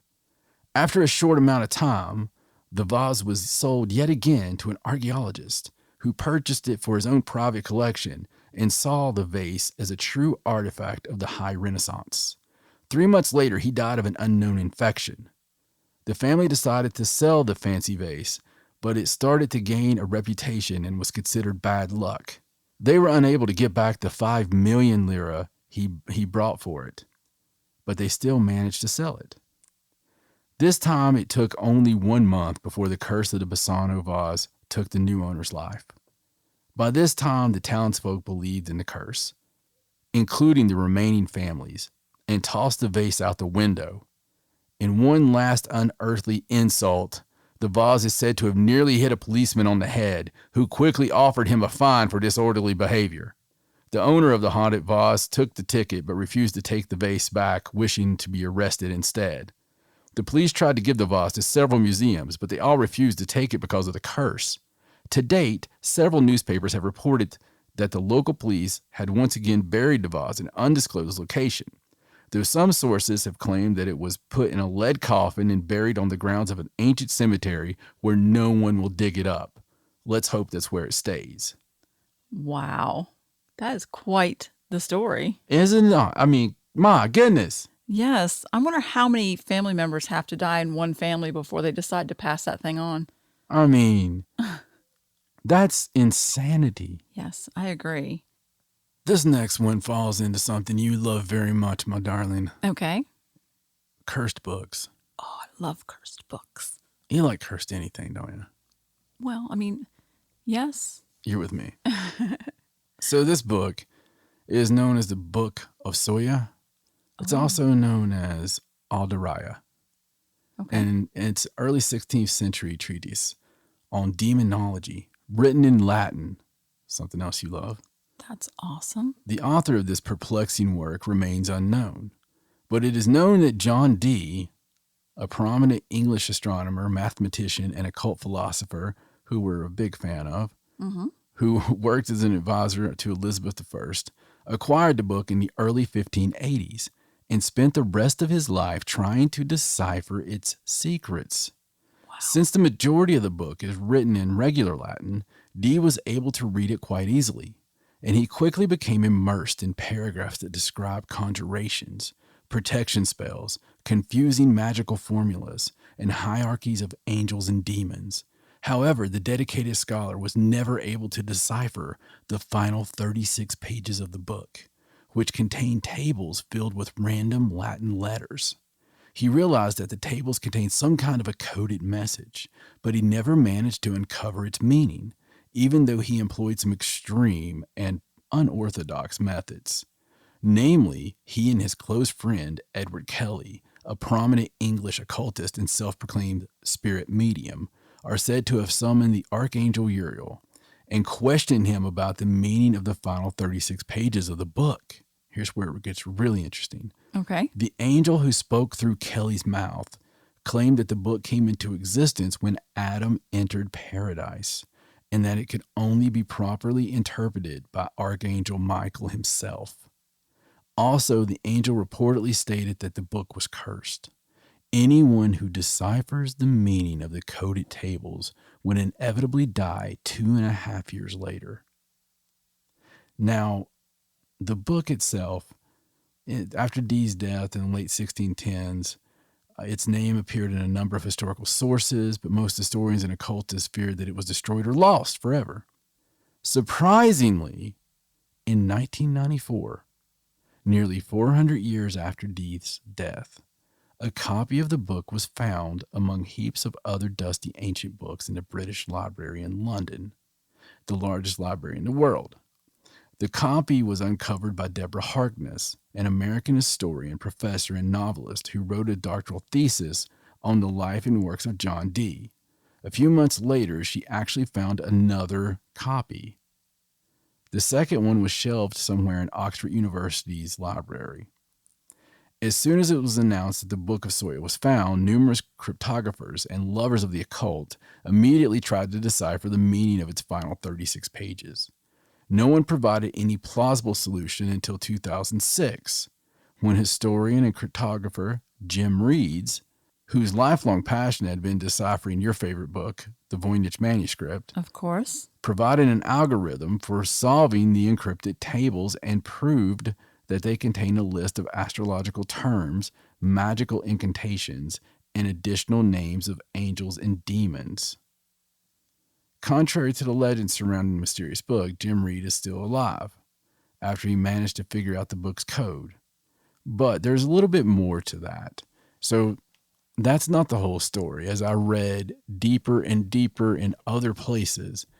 So yeah, he deciphered, but he deciphered a bunch of nonsense. So he deciphered more words that are part of a code. And it doesn't make it's nonsensical. Like there is a lot of 3-letter words. There's a lot. It's like poo, pa, chi, da, dee, do, boo, and yeah, it's deciphered. Right. But he didn't find out the meaning. He don't know the meaning. He doesn't have the code. Okay, I see. And he doesn't, so yeah, it's deciphered to an extent. And I'm sure someone could go from there and figure out the rest of it. But there's still a lot of secrets that the book itself holds that have yet to been given up. That's really cool. It is. It's very interesting and it's strange. And there's a lot of these like grimoires of the time period that are just really leveled in the occult and magic and angels and demons and mythology and all this, very cool time to be alive. I know there was a lot of bad around that time, Right. but damn, if I was alive, at that time period, I guarantee you I'd have been wearing long robes. I'd have been in some dusty dungeon in a castle somewhere with some candlelight and some occult books. What about Right. you? Yeah, absolutely. I Although mean- I don't know if I could have gotten away with it as easily as you. Well, You would have been a scholar. I would have been a witch. you could have been my witch. I would have chained you up. I'd been like, no, I'm still punishing her. You'd be like, Doing experiments. you'd be like, oh, please, no, no more punishment, please. please help.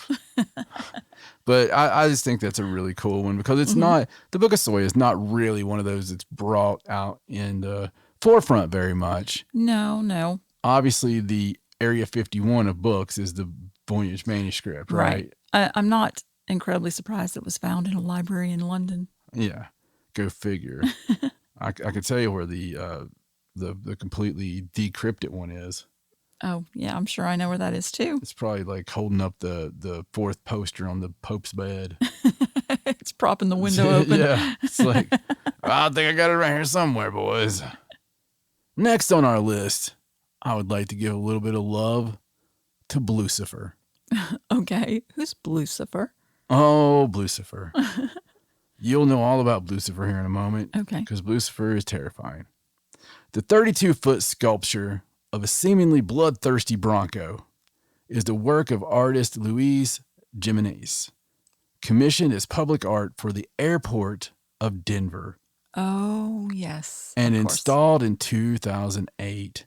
The horse represents the wild spirit of the old American West. It has also come to represent death, destruction, and deluded debates. Blucifer had not even been unveiled when the bad vibes began. In 2006, Jimenez died after a section of the 9,000-pound sculpture fell on him, severed an artery in his leg, and he died. Oh, my goodness. The creator of Blucifer got killed. 2 years later, the beast that killed its creator went on display at the airport. The horse's cobalt color, glowing red eyes, and fierce face immediately attracted public ire. In addition to rallying against the Blue Mustang's ugliness, Denver residents voiced concerns that the horse is cursed due to its role in Jimenez's demise. Denver Airport itself has attracted some wild conspiracy theories over the years. When it opened in 1995, 16 months behind schedule and way over budget, a few of the more paranoid citizens began asking questions like, why is it so expensive? Why the plethora of unmarked buildings? Could they have been built atop secret subterranean command bunkers for the New World Order? Why are their runways shaped like a swastika? Sort of, if you look at them from above and cover some other buildings with your hand and squint a little bit. And we could go on, right? Why is there a painting that is horrifying in there? Why do you have the Mason's cornerstone in there talking about stuff? I mean, that place is... Yeah. It is like the biggest rim shot of the damn New World Order you've ever seen in your life. It's just like, here we are, boys. And we all know there's underground bunkers there. The Denver International Airport is the portal of hell. Yes, I believe so. It's crazy how blatant the stuff is. But that blue Mustang, with its horsemen of the apocalypse feel, merely adds another element of intrigue to the cluster of conspiracies at Denver International. Despite the bad vibes and petitions for its removal, the hellacious horse continues to maintain its watch over the airport.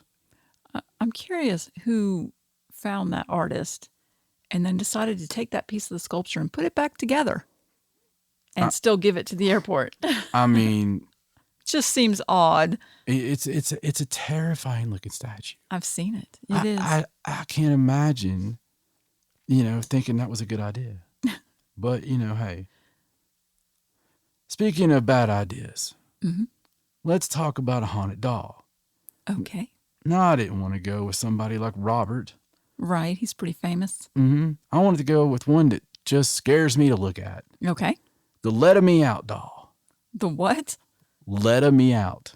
Okay, then. Like, imagine Mario. Yeah, I get it. Let Me Out doll. So, Oh. Let Me Out is an extremely haunted 200-year-old doll from Wagga. Let Me Out has actually been a thing for years and years. There's all kinds of video footage on it. You can get pictures made with him. You can go visit him if you want to go to Australia and visit him. But here's the cool thing, okay? So Let Me Out was originally found underneath a house in Wagga Wagga. Okay. And, because all good haunted dolls are found underneath houses. Absolutely. And that was 46 years ago. The owner, Kerry Walton, apparently, according to Listverse, gave absolutely no citation as to where they discovered this information, named the doll Let Me Out because of its apparent European gypsy heritage. It was the kind of doll, according to him, that the gypsies would use, fortune-telling gypsies. They might have it there with them in their tent or whatever, and it was definitely a European gypsy doll. Kerry now lives in Warwick, and he still has the Let Me Out doll. And he says that sometimes they can hear, because they moved houses, and it gets scary because sometimes you can hear things moving around. He said he's never heard so many strange things in his life. That's what he told the Warwick Daily News. He reckons that house objects often shift overnight, and the doll actually moved in front of people, and that there are scuff marks around the house, like doll-sized shoe scuffs on the floors. Carrie's pretty chill about it, though, and he reckons the doll was owned by a child who drowned for some reason. He thinks that after this happened during an interview with a psychic, okay. Oh, I see. But a clock fell off the wall when he's doing an interview one time with a TV station. Let Me Out has his own Facebook page and his own Instagram. You can, talk to him, and he loves getting the stuff and, talking back. And He does look like he would be haunted. yeah, I mean, He is creepy looking. Absolutely looks it. $5, you get a pic with him, though. Oh, wow. Do you have to ask his permission like you do Robert? No, I don't think so. It's an Australian one. You're gonna die anyway soon, so it's all good. But yeah, that's up to date, and I just think he's the creepiest damn thing I've ever seen, and He is. kind of love him. So I like his name. yeah, I think he's cool, man. It's one of the few that I wouldn't mind to have on the shelf myself because he's Doll-sized scuff marks around the house. yeah. Yeah, no, that's creepy. Yeah, that really is creepy. So we're going to end this wonderful list on something I just love. Okay. We're ending this list on the reason I started this list. Because of this one ring that I just fell in love with the story. And it's called the Destiny Ring, okay? Okay. The shopkeeper never wanted to sell the ring. It's cursed, he said. It's called the Destiny Ring. But for Hollywood actor Rudolph Valentino, who saw the ring in San Francisco's shop, it didn't matter. The simple silver ring with the semi-precious stone was perfect. He had to have it, so he bought it. Then again, perhaps he should have listened and stayed away from it. It was the 1920s, and Valentino was a movie star. Born in Italy in 1895, he left for America and became a sensation in the silent film era. But after purchasing the ring, something went wrong. It all started with the miserable flop of The Young Raja. And by the time he made The Son of the Sheik in 1926, he died wearing the ring. At 31, he developed an infection after having surgery for bleeding ulcers. An estimated 100,000 people mourned outside his funeral home after his death. The ring was then passed on to his lover, actress Paola Negri, a well-known Hollywood vamp who immediately fell ill. While she recovered, her Hollywood career came to an abrupt end. She decided to pass the ring to young singer Russ Columbo, who reminded her of Valentino. Not long after, he died in a shooting accident. The ring then made its way to Columbo's friend Joe Casino. Casino put the ring under glass, but eventually decided to wear it, resulting in a fatal hit by a truck a week later. By this time, the ring's reputation had grown when Casino's brother Dell inherited it. He locked it away in a safe in his house. It was stolen by James Willis, who set off the alarm in the house, and when police arrived on the scene, they shot Willis and killed him dead.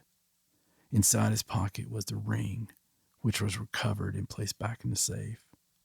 Director Edward Small retrieved the ring when he became interested in making a movie about Valentino. Small hired an unknown actor named Jack Dunn to portray Valentino and had him wear the ring. 2 weeks later, Dunn died of a blood disease. Now the ring sits in a vault in a Los Angeles bank. Some say it survived numerous robbery attempts, a strike, and a fire. Others say it has been stolen. I do not know exactly where it came from, nor do I know where it is now, author and journalist Alex Wax told Ripley's. Some say Valentino's ghost still searches for the ring, wanting to destroy it. Fans still flock to his Hollywood Forever Cemetery crypt every Valentine's Day, leaving him gifts and cards. Many have reported seeing his ghostly figure as he paces the grounds. He's also said to have been spotted at restaurants, the Paramount Studios, and 2 places in town that feature statues of him.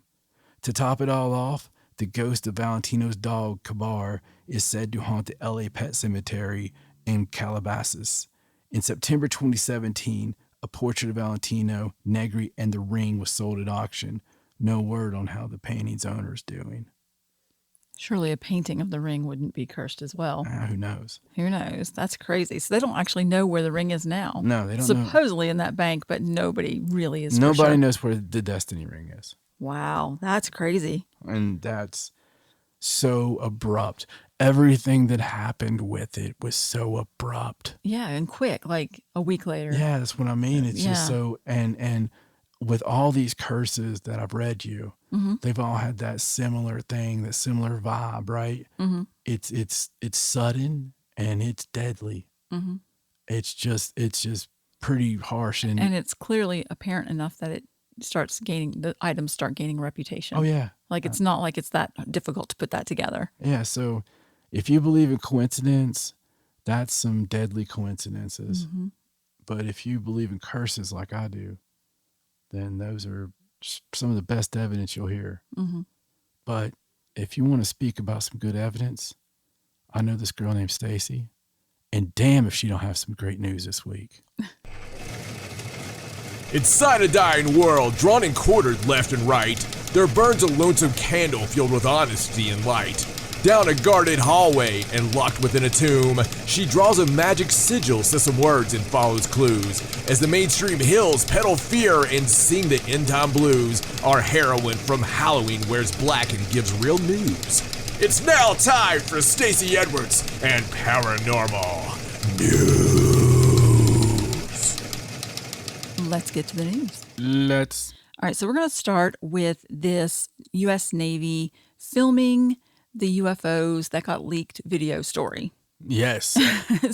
And once again, this is one that I had a week before it went anywhere. So this is a story that was posted by investigative reporter Jeremy Corbell. Mm-hmm. And he works with George Knapp and does a lot of investigative reporting, UFO things. And they acquired some materials quite some time ago that they worked together to verify and confirm their authenticity. Right. And then they proceeded to leak the videos to the public of what they're calling pyramid-shaped UFOs that swarmed Navy vessels, and the Navy took the video of it. Right. Now, the reason that this story became so huge, beside the fact that we had these amazing videos of more UFO or UAP activity, is that the Pentagon came out, the spokesperson came out, and they verified that that was indeed footage that was taken by the Navy. Mm-hmm. That was a real incident. They didn't deny it or say it was fake. They just said that is actually Navy footage. Yeah, absolutely. And this is some of the best stuff. It's more than just having, like I said before, like the Tic Tac thing, mm-hmm. that was cool, right? Mm-hmm. But man, seeing flying pyramids, mm-hmm. and it's not just a triangle craft, man. It's not just, this is like embodied looking pyramids. Like it's nuts, which we've heard of in the past. And, mm-hmm. and we've had descriptions of these in the past. Right. But to be all over and bombarding the ship like this, if you knew what that was, if it was something experimental, you wouldn't be taking the videos and, flipping out about it or whatever. Right. It would be normal day at the office.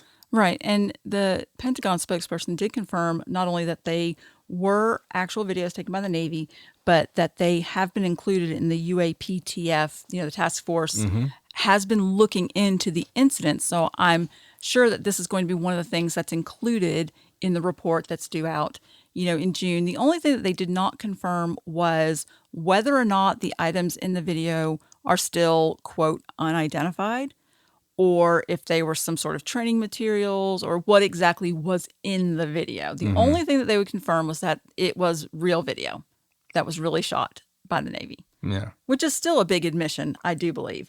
Now, if you go and look at this article that has all this information in it, the one that Jeremy Corbell does, he has a website and it's called extraordinarybeliefs.com.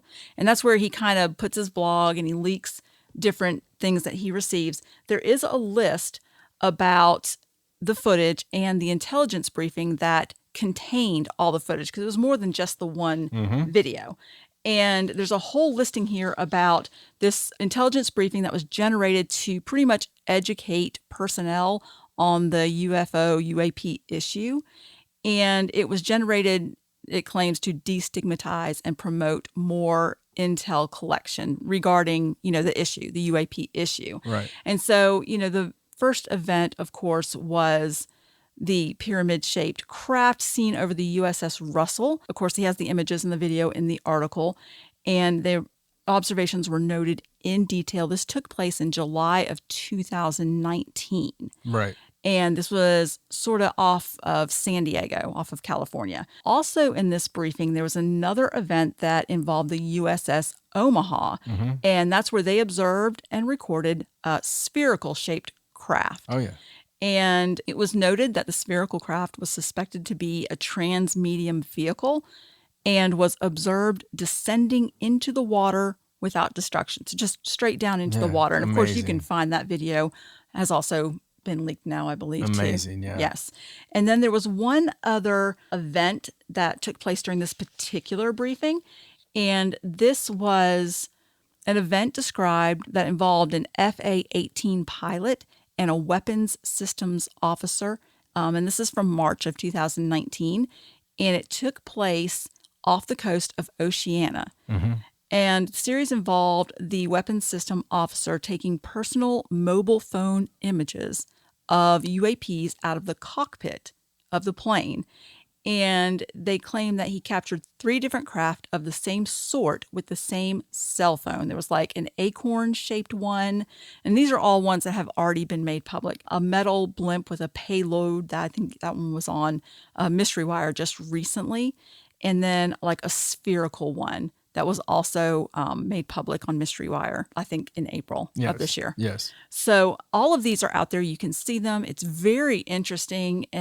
But like I said, the most interesting part is that, they aren't denying it. They're saying, hey, yeah, this is UFO footage. We took it. It's our footage. And it's the real. one, from the cockpit, it's like translucent. I mean, Right. It's insane. And the acorn one doesn't even look like it should fly. And the one that goes down into the ocean. Yeah. Just straight without any destruction at all. USO, man. I mean, it's just so nuts. It's all these things we've heard of for years.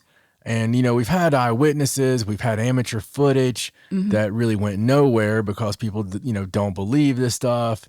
And this is really just in everybody's face. Now, everybody's latching on to the pyramid UFOs. Right. That seems to be, and every time this happens, you'll have one part of it that everybody seems to latch on to, and that's all they want to talk about. Right. But I'm telling you, man, this is some insane stuff. This is heavy. This is really heavy. This is disclosure. It is a little at a time, like we said. And I'm wondering if they went ahead and came out with that because, they do have this report coming out. Are they trying to ease everybody into it? Are they trying to make how heavy it is? A regular conversation? They want the news agencies to pick it up so that by the time June rolls around and they start talking about this report, everybody's like, oh yeah, we've heard that already. Well, let's look at it from the standpoint of not being ufologists or people that are into UFOs or into strange activity. Right. Let's look at it as Joe Citizen here, okay? So at the very least, we have these craft that can outmaneuver anything we have. Anything we have in our arsenal, anything top secret, anything at all. It can outmaneuver anything from any country. It can make stops on a dime. It can hit speeds we've not even thought about achieving. It does so silently. It can go underwater, obviously, and come back up. Think about the things that this thing has, okay? And it is swarming our airships. It's been swarming our nuclear facilities. It has the ability to turn things off just because it wants to make our system guidance go haywire. I mean, we're basically ants. Right. Okay, we're basically being made into ants here. And no matter how you want to look at it, okay, so what? So it's an experimental craft that we don't know that China has. Okay, that's even more terrifying. Right. I guarantee it's not, or we would already not be the United States. Just saying. I mean, I think somebody would already paraded that around, you know. Probably. And the G-force alone would turn you into jello. So, I mean, this, you can call it what you want, but I don't see how in the hell that it's not something that we just don't understand or have the ability to fully comprehend. Right. But even, like I said, even at its very core, this has always been my argument on mysterious booms and skyquakes and things like that. You know, why do we not worry about it when there's something so massive it shakes houses? Right. And you should be worried about that. And if you're not, it's because you already know. and this is the thing, you know. It's great that we're getting this leak and we're getting this confirmation, and it's so recent, but that's still 2019. Think about all the crap that's happened since then. And, you know, how unified could a country be if we were facing an external threat? Right. And, you know, I think a lot more together than what we currently are. I think so too. But definitely something to watch. I feel like there's going to be more leaks before June. Oh, it's exciting. It is exciting. And all the time we've done this, I would never have dreamed. I would never have dreamed in a million years we would be at the point where the government is saying, yep, that's what that is. And when you just expect it now, you think, oh, when's the next piece coming out, man? What's it going to be? The very fact that we're talking about pyramid craft or submersive crafts, I mean, you know, and the news talks about it without funny music. And yeah, it's nuts, buddy. it is definitely crazy. All right, well, let's move on to this next story. This has a little bit of a UFO twist to it, and this is about some dairy calves that were found dead in western North Dakota. And the sheriffs are investigating this. Now, what's strange about this particular calf die-off is these were all very young calves. There was actually 25 dead dairy calves and 1 pig. Yes, they were located earlier this month near LaFord, North Dakota.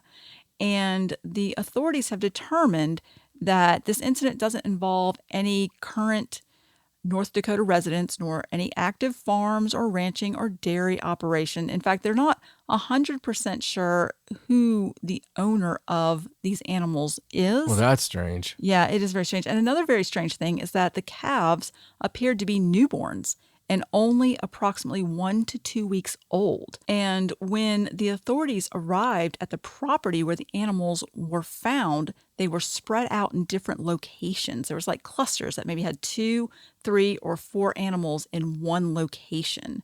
Now, they didn't have, it's not like a cattle mutilation kind of scenario. They didn't have any kind of weird marks or cuts or drained blood. It's just a weird thing where they were found dead. Yeah. And they don't really understand how. I mean, a farmer would be missing those. Those are well accounted for. That's a lot of money. And It is. somebody should have came forward on that. You would think so. And I believe that the property where it was found, the owners of the property have been renting it. So it's not like they were there. It's not a farm. It's just the whole situation's very unusual. Now, I bring that story up because there is another story of an eyewitness account that happened in North Dakota that was reported to MUFON. And it was a UFO sighting, also in North Dakota, that was followed by the discovery of some dead cattle nearby. Now, this particular UFO sighting was caught on a security camera. It's one of those motion activated PTZ cameras, the pan tilt zoom cameras where you can move it around. But it was about 5 a.m. in the morning. And when you watch the video, what you can see is it's very dark and you can kind of make out the silos in the background of the farm. But this amazing, bright, like acorn shaped craft just flies through the frame. And it's not like super speed or anything, but it is flying through the frame. And it's very unusual. There's not anybody around. It's just that the camera caught it at 5 a.m. And then about a mile away from where this was caught, they found 2 dead cows. No obvious cause of death. They were covered in mud, and there are no farms with cows around for about 10 miles. There was no reported missing cows from any of the nearby farms, any of the ones that were at least 10 miles away. And there wasn't any, evidence of how they got there or how they were killed. So very unusual activity going on there in North Dakota. It's not an area where we've had recent cattle mutilations. There have been cattle mutilations there in the past, obviously. Are they testing the carcasses or?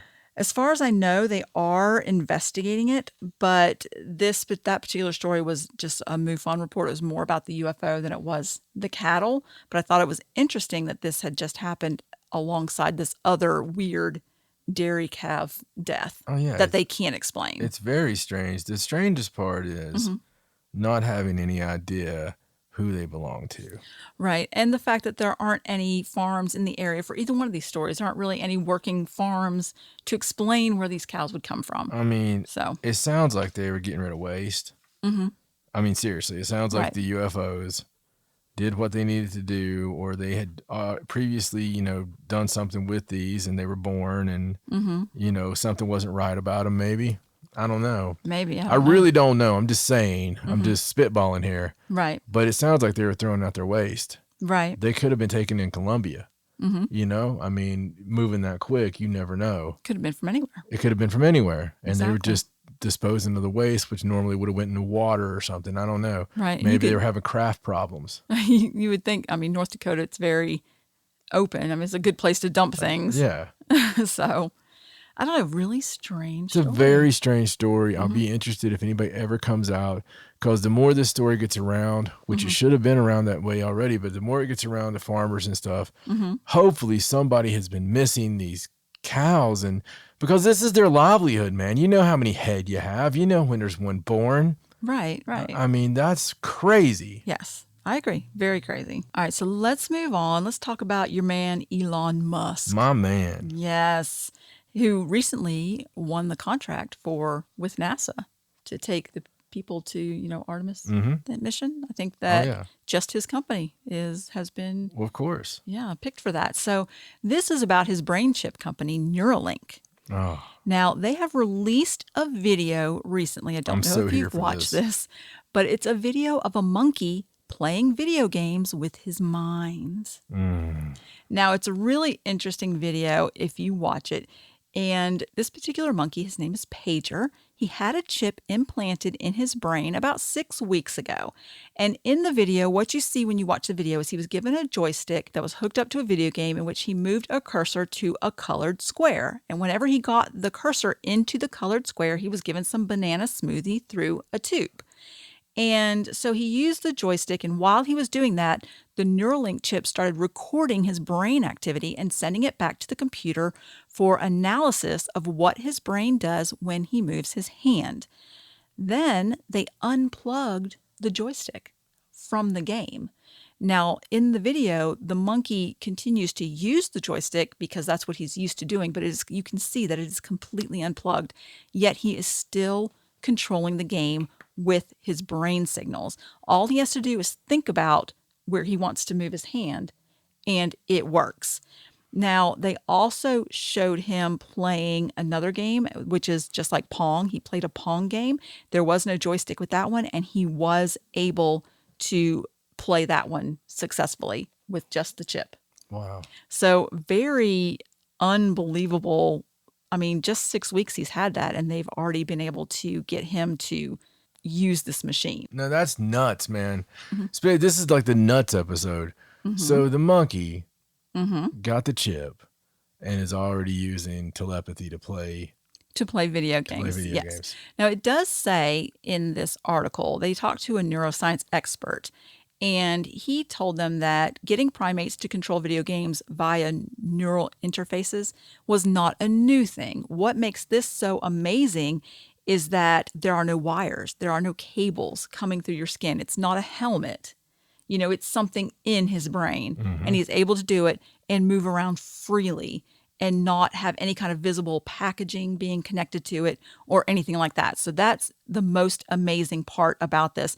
And they're hoping that eventually this kind of tech could be used to give people control of like smartphones. People that are, paralyzed or have synthetic limbs couldn't normally use like any kind of smartphone technology, that hopefully this would be something that they could use. I mean, just imagine the possibilities, man. Mm-hmm. Like boosting that up, how far it is you can control something. Right. Just for war and stuff. Like, I mean, unbelievable. You can control buttons from a long way away. Mm-hmm. Just saying. Just by thinking about doing it. I mean, it's next level. It's scary. I love it. And damn, I want that chip. I really like it. I'm worried. I would hope that it had some sort of fail-safe because, sometimes you have those moments where you're like, where you really want to hit somebody. Yeah. But you don't because you know better, But what if you... Well, of course, really wanted to...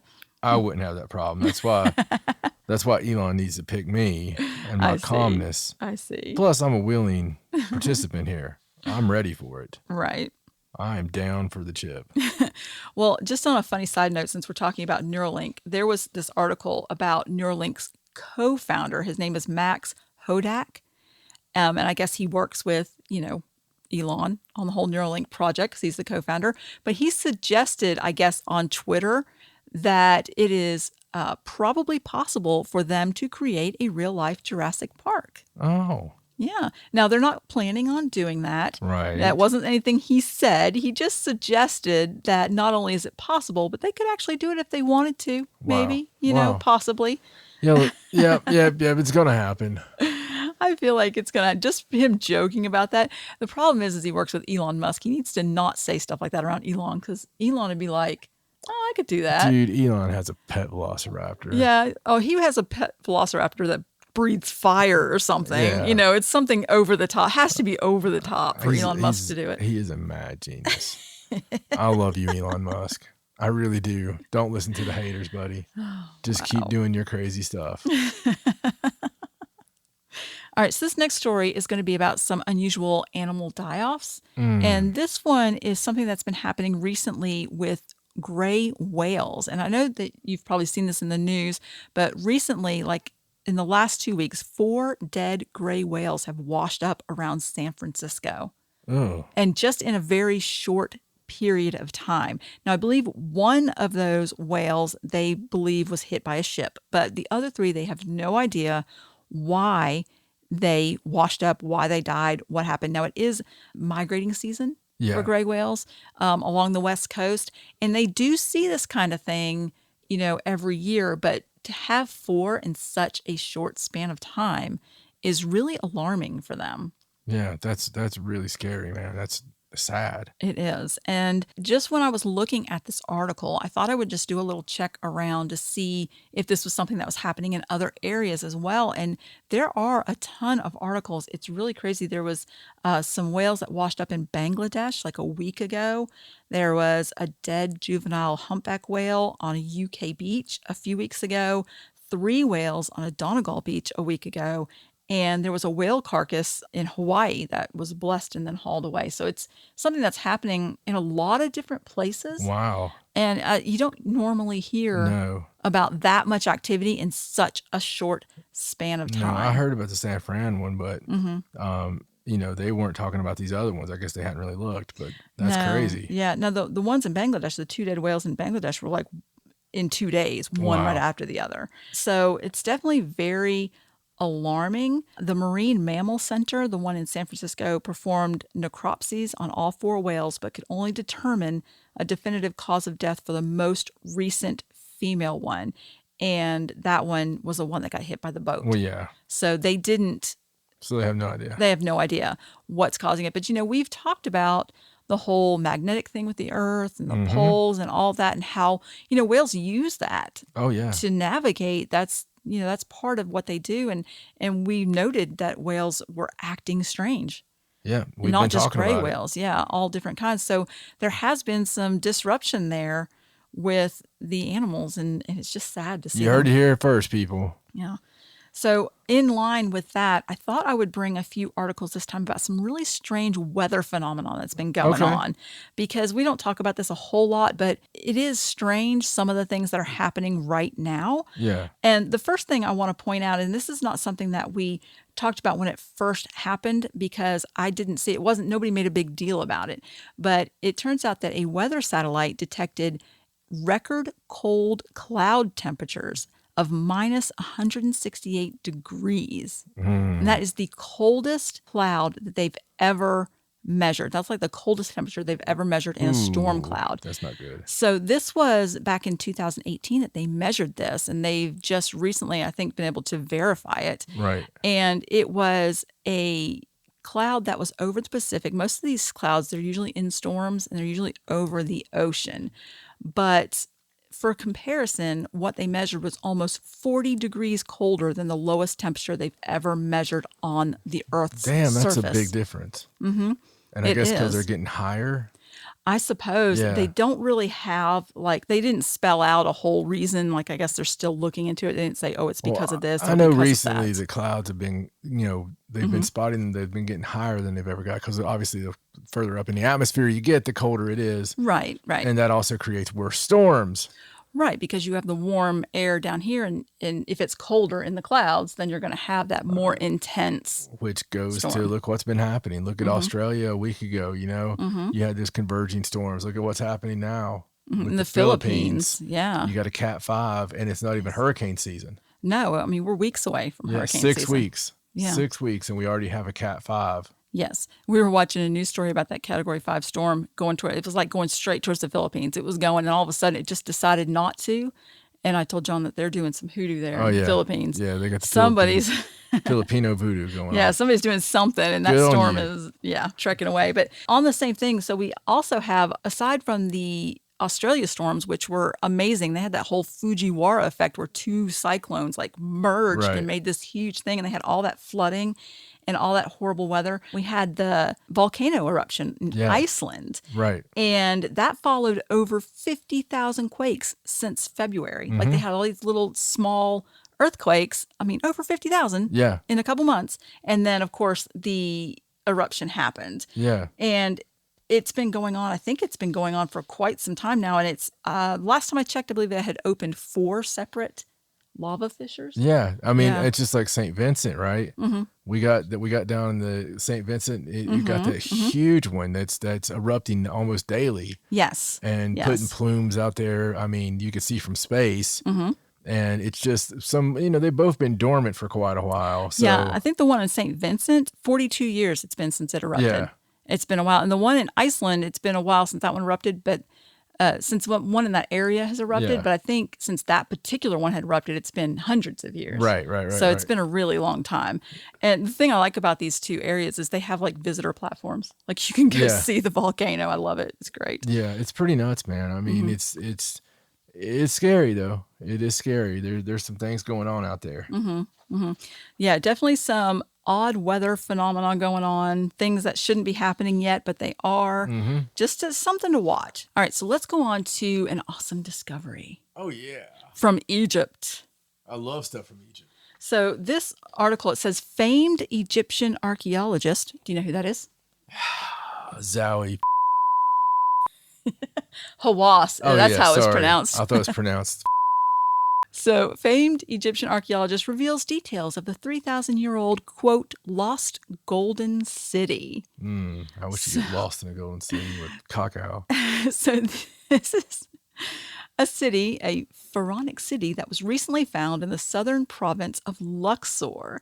And they found brick houses, artifacts, tools, and they say it's about a 3,000-year-old lost city. It dates back to Amenhotep III of the 18th dynasty. And I mean, and they found a brick house.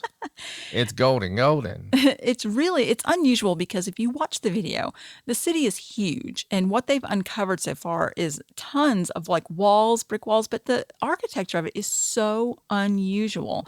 And if you watch it, if you look at it, like the walls are curves, like waves going back and forth. It's just unbelievable. It's like unnecessarily curvy. Yeah. Like, I don't understand why they did it that way. It's like this chick I dated in high school. It's pleasing, but unnecessary. Well, they said the archaeologists started excavating in the area last year because they were searching for the mortuary temple of King Tut. However, within weeks, they found mud brick formations that eventually turned out to be a well-preserved large city. It's a whole damn city under the sand. Yeah, city walls, rooms filled with ovens, storage pottery, and utensils used in daily life. And they found human remains that were visible to reporters and visitors when they went to see it. So they said they found 3 major districts, one for administration, one for the workmen to sleep, and one for the industry, and an area for like dried meat. I don't know how they knew all that, I guess, from the artifacts they found. I mean, dude, it's amazing. It's just, and so many things have been getting discovered. We've been talking about it for a couple of years, and it's so many once-in-a-lifetime discoveries. I am up archaeology's ass every day, and trust me, you can ask Stace, like, there isn't anything discovered I don't know about that just, I mean, I'm all over it daily. Yes. And just here recently, it's like one thing after another, just this huge stuff. And this, they're saying, is the biggest discovery since King Tut. Oh, yeah. And they said that some of the mud bricks bear the seal of King Amenhotep III's cartouche, like his name insignia. That's how they know that it was his. I'm telling you, it's not fair to be an archaeologist in Egypt. Yeah. Like, you just dig and there's things and it's all labeled. I bet if they dig under that, they'd find something else. You know what I mean? And the pharaohs like write their names on everything. It's the same thing in Jerusalem. Yeah. I mean, you can't dig anywhere without, oh, hey, it's... it's something. Yeah. Yeah. So Amenhotep III ruled ancient Egypt between 1391 BC and 1353 BC. And this particular city is located in between, it's because it's in between other things, that they found, the temple of King Ramses III and the Colossi of Amenhotep III on the west bank of the Nile in Luxor. So apparently this particular city, after Amenhotep, moved on, it was used by King Tut and then by his successor as well. So they're super excited. Yeah, and they let it go for some reason. You always got to wonder, right? So there's remains in there. Yeah. Now, Egypt has continued to be Egypt the whole Egypt time. Okay, so it's not like one day they just lost the city. No, and that's true. It got covered by sand and stuff. But why would there be like dead bodies in there and it all be covered up like that perfectly? Just think about that for a second. That would be like all of a sudden we forget there's Boston. Right. Okay. It's just gone. We don't think about it again or whatever. That wouldn't happen. Now we might go put a bunch of dirt on Boston. Right. Because the Patriots cheat again or something. And we're just like, well, we don't know what happened to it. We'll just stop talking about it in literature and stuff. And then, 3,000 years from now, they're like, oh, hey, there's a city here. We found this statue of a guy named Tom Brady, but it had been tagged and said traitor. I don't know what that is, but Traitor Brady was obviously their leader. They would make up some whole elaborate backstory for it. Oh, yeah. Oh. Yeah, absolutely. But just saying, that's the part that's weird to me. It's not finding the city. It's finding the city and finding it like like something happened. Right. Like somebody sneezed a big thing of sand on there, like a big sand pharaoh with his face at the front of it, like the mummy. I wonder how long it takes for cities to get covered up with sand, with all the sandstorms and stuff. I don't know, but why wouldn't you dig it out? I mean, I don't know. I mean, if you lived there, it must have been abandoned, but they didn't say why. Maybe they. That's what I'm saying. We're going to find out why. We need to build another city. There's so many of them. When the ninja scarabs show up, I mean, it's just like, it's all right, boys. It's time. Hi-ya. I mean, we keep digging up all this stuff. They were worried about taking the dead mummies down the street. Right. And we find the Golden City. And, you know, anything that Zai Hawazi is all happy about worries me. Yeah. When he's like, oh, look over here. Yeah, that means you need to be looking behind whatever he's doing and underneath. Or on the other side of Egypt. Yeah, he's like the bait and switch guy. Yeah, that's where he found the big plethora of gold, you know. It's I don't know. I'd like to check his garage. His collection. Yeah. It's just like, well, we had extra ones of all these. You know? These are duplicates. These are my scepters of power replicas. Would he do his eyebrows like that too? He would, absolutely. That was just for you. I know. All right. So let's move on to this next story. And this is about some information that's come out of CERN. And you'll have seen this because the news agencies completely picked this up.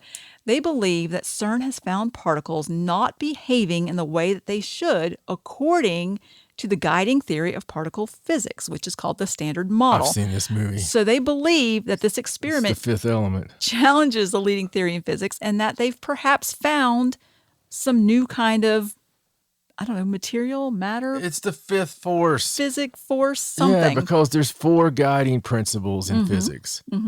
And the fifth one is what they're looking at to try to explain all the crap they don't know how to explain. Exactly. So it's like, well, these other 4 that we came up with, they don't really explain how everything works. In fact, we don't know how we're here.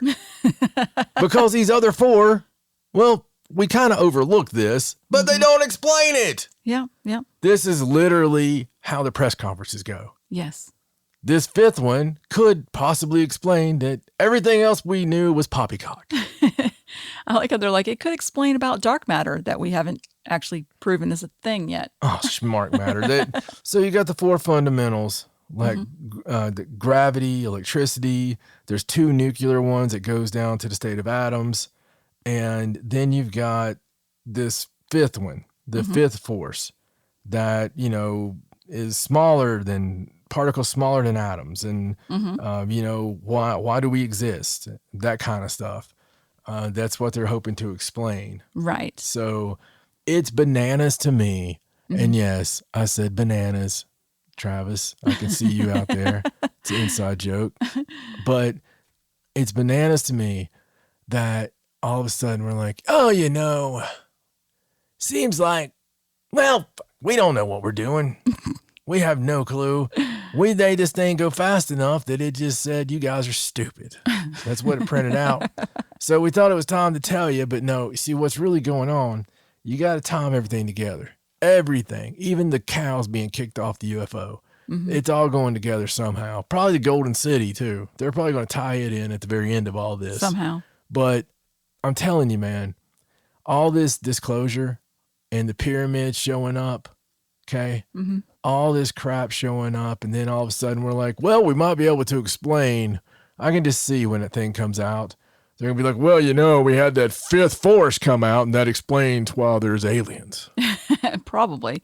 You know, they're up to something. Now, it does say in this article that it's not a foregone conclusion, that they do still need to have some more confirmation by further measurements, that it's too soon to make any firm conclusions, but that did not stop every single news agency from picking this up and saying we had a new element of physics. Well, they shouldn't have said anything. I know. Well, as odd as this is, there is another article that nobody talked about a study that came out on the exact same day as the study about the new force, the new physics force from CERN. And this is a study about a new theoretical calculation done by the professor of physics at Penn State. And Professor Karen. We don't believe any of this is actually, you know, good science. I just wanted to come out on the same exact day, Right. a couple hours apart, and say that I think it's all ridiculous, that there is no proven science to what they're saying. Well, see, the first study was done by the Fermi Lab. data, and they did experimentation. They used the Large Hadron Collider. You know, they did things. This particular study that came out on the exact same day is a theoretical approach to the same problem, and they believe that they've worked it out so that the standard model is still correct and there is no extra Because they thought real hard force. about it. Yes, exactly. The other people used the fast tunnel. I'm going to go with the people that used the fast tunnel. Right. But to be fair, I had to present both sides of the argument. There is an argument against it out there using the regular theoretical physics that they've always used in the past. Well, so it seems like it's all theoretical physics. It does. When you've got something as big as why we exist. Exactly. Would you not try to tackle that first? I think they have. I mean, when you're sitting there and you're like, all right, boys. And that's the thing. I watched an interview where the guy says, well, you know, to start out with, we kind of just came up with everything. I mean, we kind of just sat around and like named everything and said, well, and we based it on what we seen. Visible examples. Okay. So that's great. But that means I look at Waverly and I'm like, Waverly is probably 2 feet tall forever. 100% forever. This baby will say dada and wow again and help. Yes. That's the words that this baby will say, and it's 2 feet tall forever. That's how this works. That is the laws of the baby physics. Baby physics. Then 3 months later, well, it seems to be, we have to talk a little bit about this. The baby seems to be 3 feet tall and says a lot of crap. It also started crapping in my toilet, and we're going to have to rewrite this. We think there's a fifth baby element. We're not sure yet though, but we sent her on the slide really fast, quite a few times, and built up an electrical charge. yeah, we then found out that she knew how to say we, and she crapped her pants, and so we know that there's more to this, because you can't just take something at face value and say that's it, that's the absolute. We know what it is, and that's what they've done with everything, with everything, and it's just frustrating. Yes, I agree. So there's your studies. Thank you, Johnson. All right, so let's move on. Let's talk about something that is coming up that you can see in the sky, and that is the Lyrid meteor shower. Oh, boy. That happens every year. It's that time of the year. End of April. Yes, and so it's coming up. I believe it's going to be visible between April 16th and April 30th in the Northern Hemisphere. And in order to see it, you need to look up after 10:30 p.m. local time, wherever you can find a dark patch of sky with very little light pollution. And I believe that as it goes on, the moon's going to be getting brighter because the full moon is on April 26th. So there's going to be a lot more light pollution the later you wait. So the best viewing is going to be after the moon sets, but before the sun rises. And that might mean that's probably better to get up early than stay up late to see it. They give an example that on April 20th in New York, that the moon will set at 2:48 a.m. So between 2:48 a.m. and 6 a.m., you would have this nice viewing window to see the meteor shower. And typically they produce 10 to 20 meteors an hour, though they can occasionally burst out with a volley of about 100 or so in an hour. But definitely very cool thing to watch in the night sky. And it did mention, the full moon is on Monday, April 26th. It is the pink moon this month, the full pink moon. So there you go. Okay. Oh, it's also going to be a super moon. Well, good for everybody. I'll be werewolfy. So if you want to see the pink super moon, I think the best time for that is 11:33 p.m. on Monday, April 26th. That is when it's going to be the fullest. So there you go. All right. So sky watching stuff. We're going to get a lot of UFO sightings and shooting star videos and all sorts of things coming up at the end of the month. All right, so let's go on to this next story. This is just sort of a really cool, supernatural type story that I wanted to mention about a musician named Alejandro Rose Garcia. He is a singer-songwriter, and he's better known as Shaky Graves. And he is in possession of a haunted guitar. But that's not even really the wildest part of the story. The guitar is a 1932 Gibson L7, and it originally belonged to a man named Jay Manley. Now, Jay Manley was a World War II veteran and a Kansas City-based jazz musician. He was really, really popular on the scene in Kansas City and played quite often. And now Alejandro Rose Garcia met this man who goes by the name Jason 71, and his grandmother's boyfriend was this Kansas City-based jazz musician that owned this guitar. Now, Jason 71 is more of a bass player. He's not really, he doesn't really play the guitar. And so he had this haunted guitar that he had kept ever since the man that owned it passed away, Jay Manley passed away. And he met Alejandro Rose Garcia one night out at a club. They had a mutual friend, and they met and they got to talking, and they'd only been talking for like a few hours. And suddenly he was like, I've been waiting for this. He's like, I have something for you. I need you to come back to my apartment with me. I have this 1932 guitar. That never ends up well for me. In my apartment, and I think that you should play it. Now, when Alejandro Rose Garcia met this Jason 71, he was playing. So Jason 71 got to hear him play and was so impressed with the way he played, he wanted to give him the guitar. So Alejandro was like, oh, what are you talking about? We've only known each other for a couple hours. So he said he went with him to his apartment. The whole way he was kind of like, this guy's a vampire. He's going to kill me. What am I doing? Maybe I shouldn't be doing this. But when he got to the apartment, sure enough, he pulled out this little guitar case and pulled out this ancient, beautiful guitar. And it was all used. Like, it was obvious that it hadn't been in the case, that it had been loved and used. And he gave it to Rose Garcia, and Rose Garcia took it home. And he said he tried tuning it a couple times, but it was not a cooperative guitar. It would not tune the way he wanted it. It would only play the way it wanted to play. It was very stubborn. So he sat down, he's like, all right, fine. I'm just going to play it the way it is. It's just going to work. And he ended up writing his most popular songs, like the first 6 songs, the ones that made him famous. And all because of this guitar, and it like defined his sound and how he plays now. And now that it's been so many years since he got this guitar, he redid his album, and he brought this Jason 71 on to do an interview and talk about him getting the guitar. And Jason 71 was talking about Jay Manley when he owned it, the veteran. When he went into the war, he was injured, and when he came home, he still wanted to play, but his hands were so injured from being in the war that he literally had to break his cartilage in his hands every day in order to play. But he did. Like, he suffered for his art, and he just loved it so much, and just talked about how much he put into everything that he did. And when Jason 71 had this guitar, he knew that he couldn't play it, that he couldn't give it what it needed. He knew that it needed to go to somebody else. And when he met Alejandro Rose Garcia, he just knew that that was the guy that it had to go to. And so he passed it on and just gave it to him. And so it's like this beautiful story. And he swears that that guitar is haunted by the spirit of Jay Manley just because it won't tune properly. But it turned out making his sound.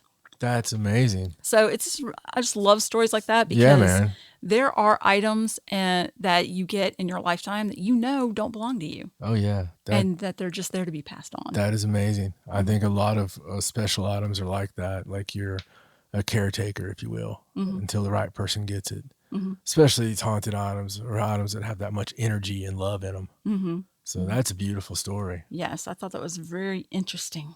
We'll have to go listen to his music. Yes, I think it's just a really odd sound. Yeah. But it's unique. All right, so I got a few more stories here right at the end of the show. You're going to love these. These were picked specifically for you. Oh, I love and dread. Oh, you should dread. You should dread.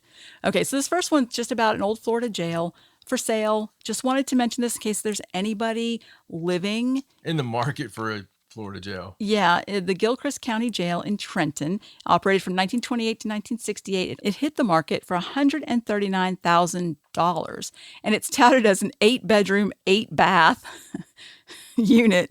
It's a jail. I think that's probably how many cells there are.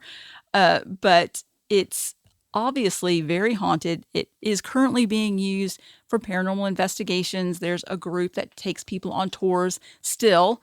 But it's definitely a turnkey business opportunity for anybody that wants to own their own paranormal, place. And Or lock up people. that's true. I believe that some of the claims you see For apparitions. the naughty parties. You see apparitions walking around the grounds in broad daylight, and that it's home to years of grisly standoffs, killings, and much more. Like, there's supposedly a huge sordid history for this. There's lots of visible and audible paranormal activity. And they claim that the Watson Realty Group that's handling the sale claims that accommodations for a prison officer weren't constructed until 1966.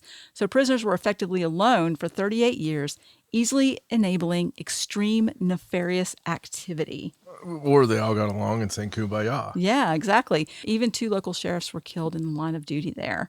So it closed in 1968 and has sat abandoned ever since. So there's, of course, a lot of rusty cells, water damage, graffiti. Looks spooky. I think they use it as a haunted house sometimes. But it's, as far as buying your own paranormal property, it's not that expensive. No. If you live in the area. Yeah, black mold, Texas tea. I mean, I'll let somebody else get that one. All right, so let's move on. And this is about a device that was found in the New Jersey State Forest. Oh, God, that could be anything. Yeah, it was disarmed by park police. Somebody called to the New Jersey State Park Police and claimed that there was a, quote, UFO detector on the side of the path. It was... How'd they know that's what it was? It was found in Wharton State Forest on Sawdust Pile Road.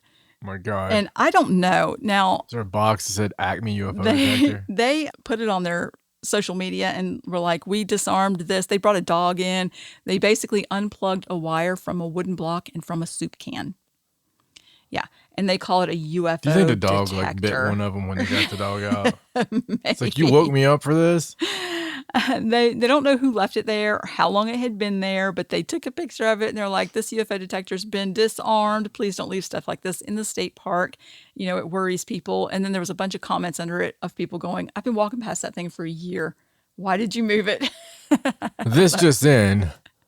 42 UFOs spotted over New Jersey. So somebody was like, now we're going to get attacked. Yeah. Thanks a lot. Yeah. It does look a lot like a kid's science project, and it probably did detect some kind of EMF, maybe. I don't really know. It didn't specify The all last the parts time we that saw were to little it. Billy, he had his UFO detector from the science fair. Right. If only we could find it, we might find out where little Billy is. Well, the park police have it now. They've probably destroyed it. New Jersey, folks. They disarmed it at the very least. All right, so this next story is about some old sea monster sightings. They figured out how those could be explained. Some of them, not all of them. It says a surprising number of sea monster sightings can be explained by whale erections. What? Oh, what?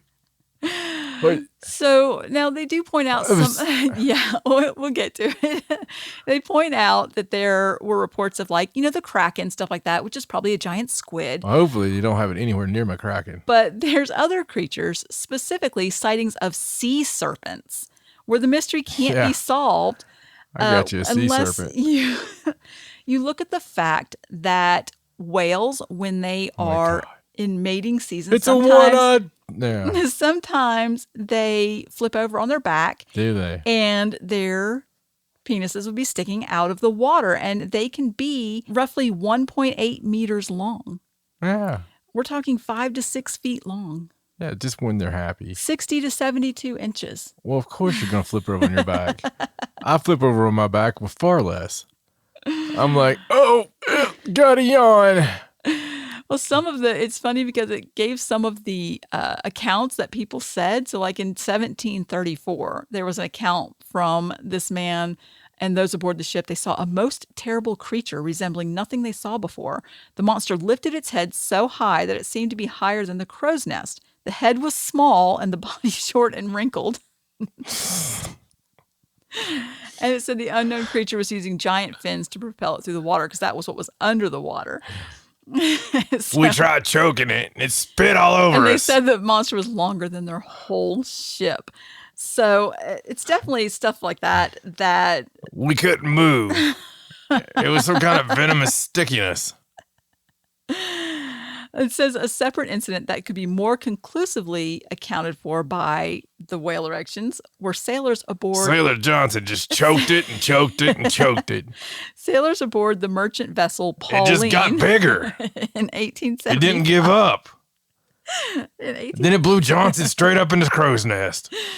In 1875, they saw a sea serpent that they described as a whitish pillar, and that this particular serpent was seen in the midst of a pod of sperm whales, which at the time were frantic with excitement. Oh my God. So, mystery solved. Oh my God. So now with all those pictures of sea serpents drawn on all those maps, It's a whole new meaning. yeah, those are whale penises. Okay. Last story. Okay. From New Zealand. This one, you're going to love this one because this pertains to you, I think. I think that last one pertained to me. It's about a company in New Zealand called Dying Art. Oh. And they custom build colorful coffins. In fact, there's a picture of one, I think it's like a giant cream donut. Oh, here you go again. Yes. Here goes again, folks. This is- Just notice Stacey coming up with how she's going to get rid of me. So, no, you'll already be dead. I was going to be a tree. So, this... I was going to get shot into space. It's always about my death. So this gentleman came up with the idea about 15 years ago, and he was thinking about, how do I want to go out?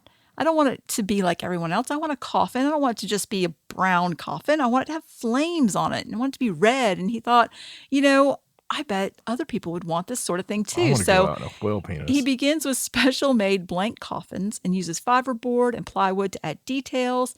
And they do designs on them. And says some orders are particularly complex. Like they had a sailboat one, which included a keel and a rudder and a cabin and sails and all kinds of things. And depending on the design, the coffins retail for between $3,000 and $7,500 New Zealand dollars, which is roughly about $2,000 to $5,000 for us. And it sort of changes the tone of the funeral. When you're going to the graveside and they're bringing the coffin out, if it's something fun, it's more of a celebration, less of a mourning event. And I guess. So, people can just pick. It says that the coffins are biodegradable and usually just buried or cremated along with the deceased. He's only ever gotten one coffin back, and that was his cousin's because it was the way they made it. It was not stuff that would biodegrade. So he took the coffin back before he was cremated, but he was in it for the funeral. But he said, it's very interesting business. I think he gets a lot of, if you look at the pictures, there's one that was like a chocolate bar and one that was made that looked like Lego blocks. And there was some like a fire truck and there was a Star Trek and things like that. So anything you could possibly want on your coffin. It's like a designer coffin. Yeah. I think I want the 1982 Memphis wrestling roster. There you go. And all their pictures. All standing on top of the Mid-South Coliseum. Mm-hmm. Inside, I want all kinds of pinups and toys and games that I like. And yeah, pretty cool. Interesting A business. TV. A TV. Yeah, a TV that actually has a signal. And a remote control. And I want a way to FaceTime you. Oh, you're just going to come haunt me anyway. It doesn't matter. Yeah, it'd be a lot more fun. I'll be watching TV and you'll change it over to wrestling. Oh, God, yes. And I'll have to change it back to whatever I'm watching. And you'll change it to wrestling. Turn it to wrestling. I would turn it to wrestling for you. You would turn it to Dynamite every week. Yes, I would. It's I have a good feeling. You got to leave me a space on the couch too. Of course, the corner, just like you like. Exactly. You make it all sweet, but you're still talking about my freaking demise. No, not you in particular. I mean, that's in New Zealand. You know how much it would cost to get a coffin from New Zealand? Holy cow. I don't know. It cost a fortune. Did you check? No, I haven't checked. Actually, I just want a big wooden penis. There you go. And just bury you upright, like sticking out of the ground. I want to be in a mausoleum. It's and when people come in, I want it to raise. Like when the door, have it hooked to the door. If they open the door, I just want to go, Oh, wow. And just people go, oh my God. Well, people would visit you. I mean, that's one way to get people to visit you after you're gone, right? Yeah, we'll go in here and see what comes up. Just every joke you can have. And then it shoots stuff out the top. Yeah, nothing's as good as the damn whale penis. I knew you'd like I that want to one. know what scientists wasted their damn college degree I'll figure out that a whale was flipping on his back and showing us his Johnson. Well, I'm sure there's people that study whales. They have to study the mating habits and rituals of said whales. I bet this whale. I bet there was a line with those whales. Probably. It's like, yeah, I'm here for the study. Here's my stuff. Yeah. It's actually usually 7 meters. It's cold out here right now. It's been a little cold lately. It's the gravitational force you see is off. We don't understand what's going on. That's why it's 5 meters right now. But normally it's 7. So just know that. Like, could you say a longer measurement? The girl whales are over there. Yeah. They're watching. And they're all giggling. They're all giggling. Damn humps like snow hills. Oh, Lord. Okay, so that's all my news. Oh, thank God. Well, I hope you guys are happy because we gave you a little bit of curse. We gave you a little bit of whale penis, and we gave you a lot of UFO discovery. So, and we also figured out that scientists still are baffled. But that's, hopefully that between now and next week, God knows what will happen. That's true. Before then, we're going to have like a cool little thing for the patrons. So we're going to do some wicked ass, creepy stuff. So you'll see that in the next couple of days. For my lovely wife, Stacey, my name's John. So long from the sideshow. Good night.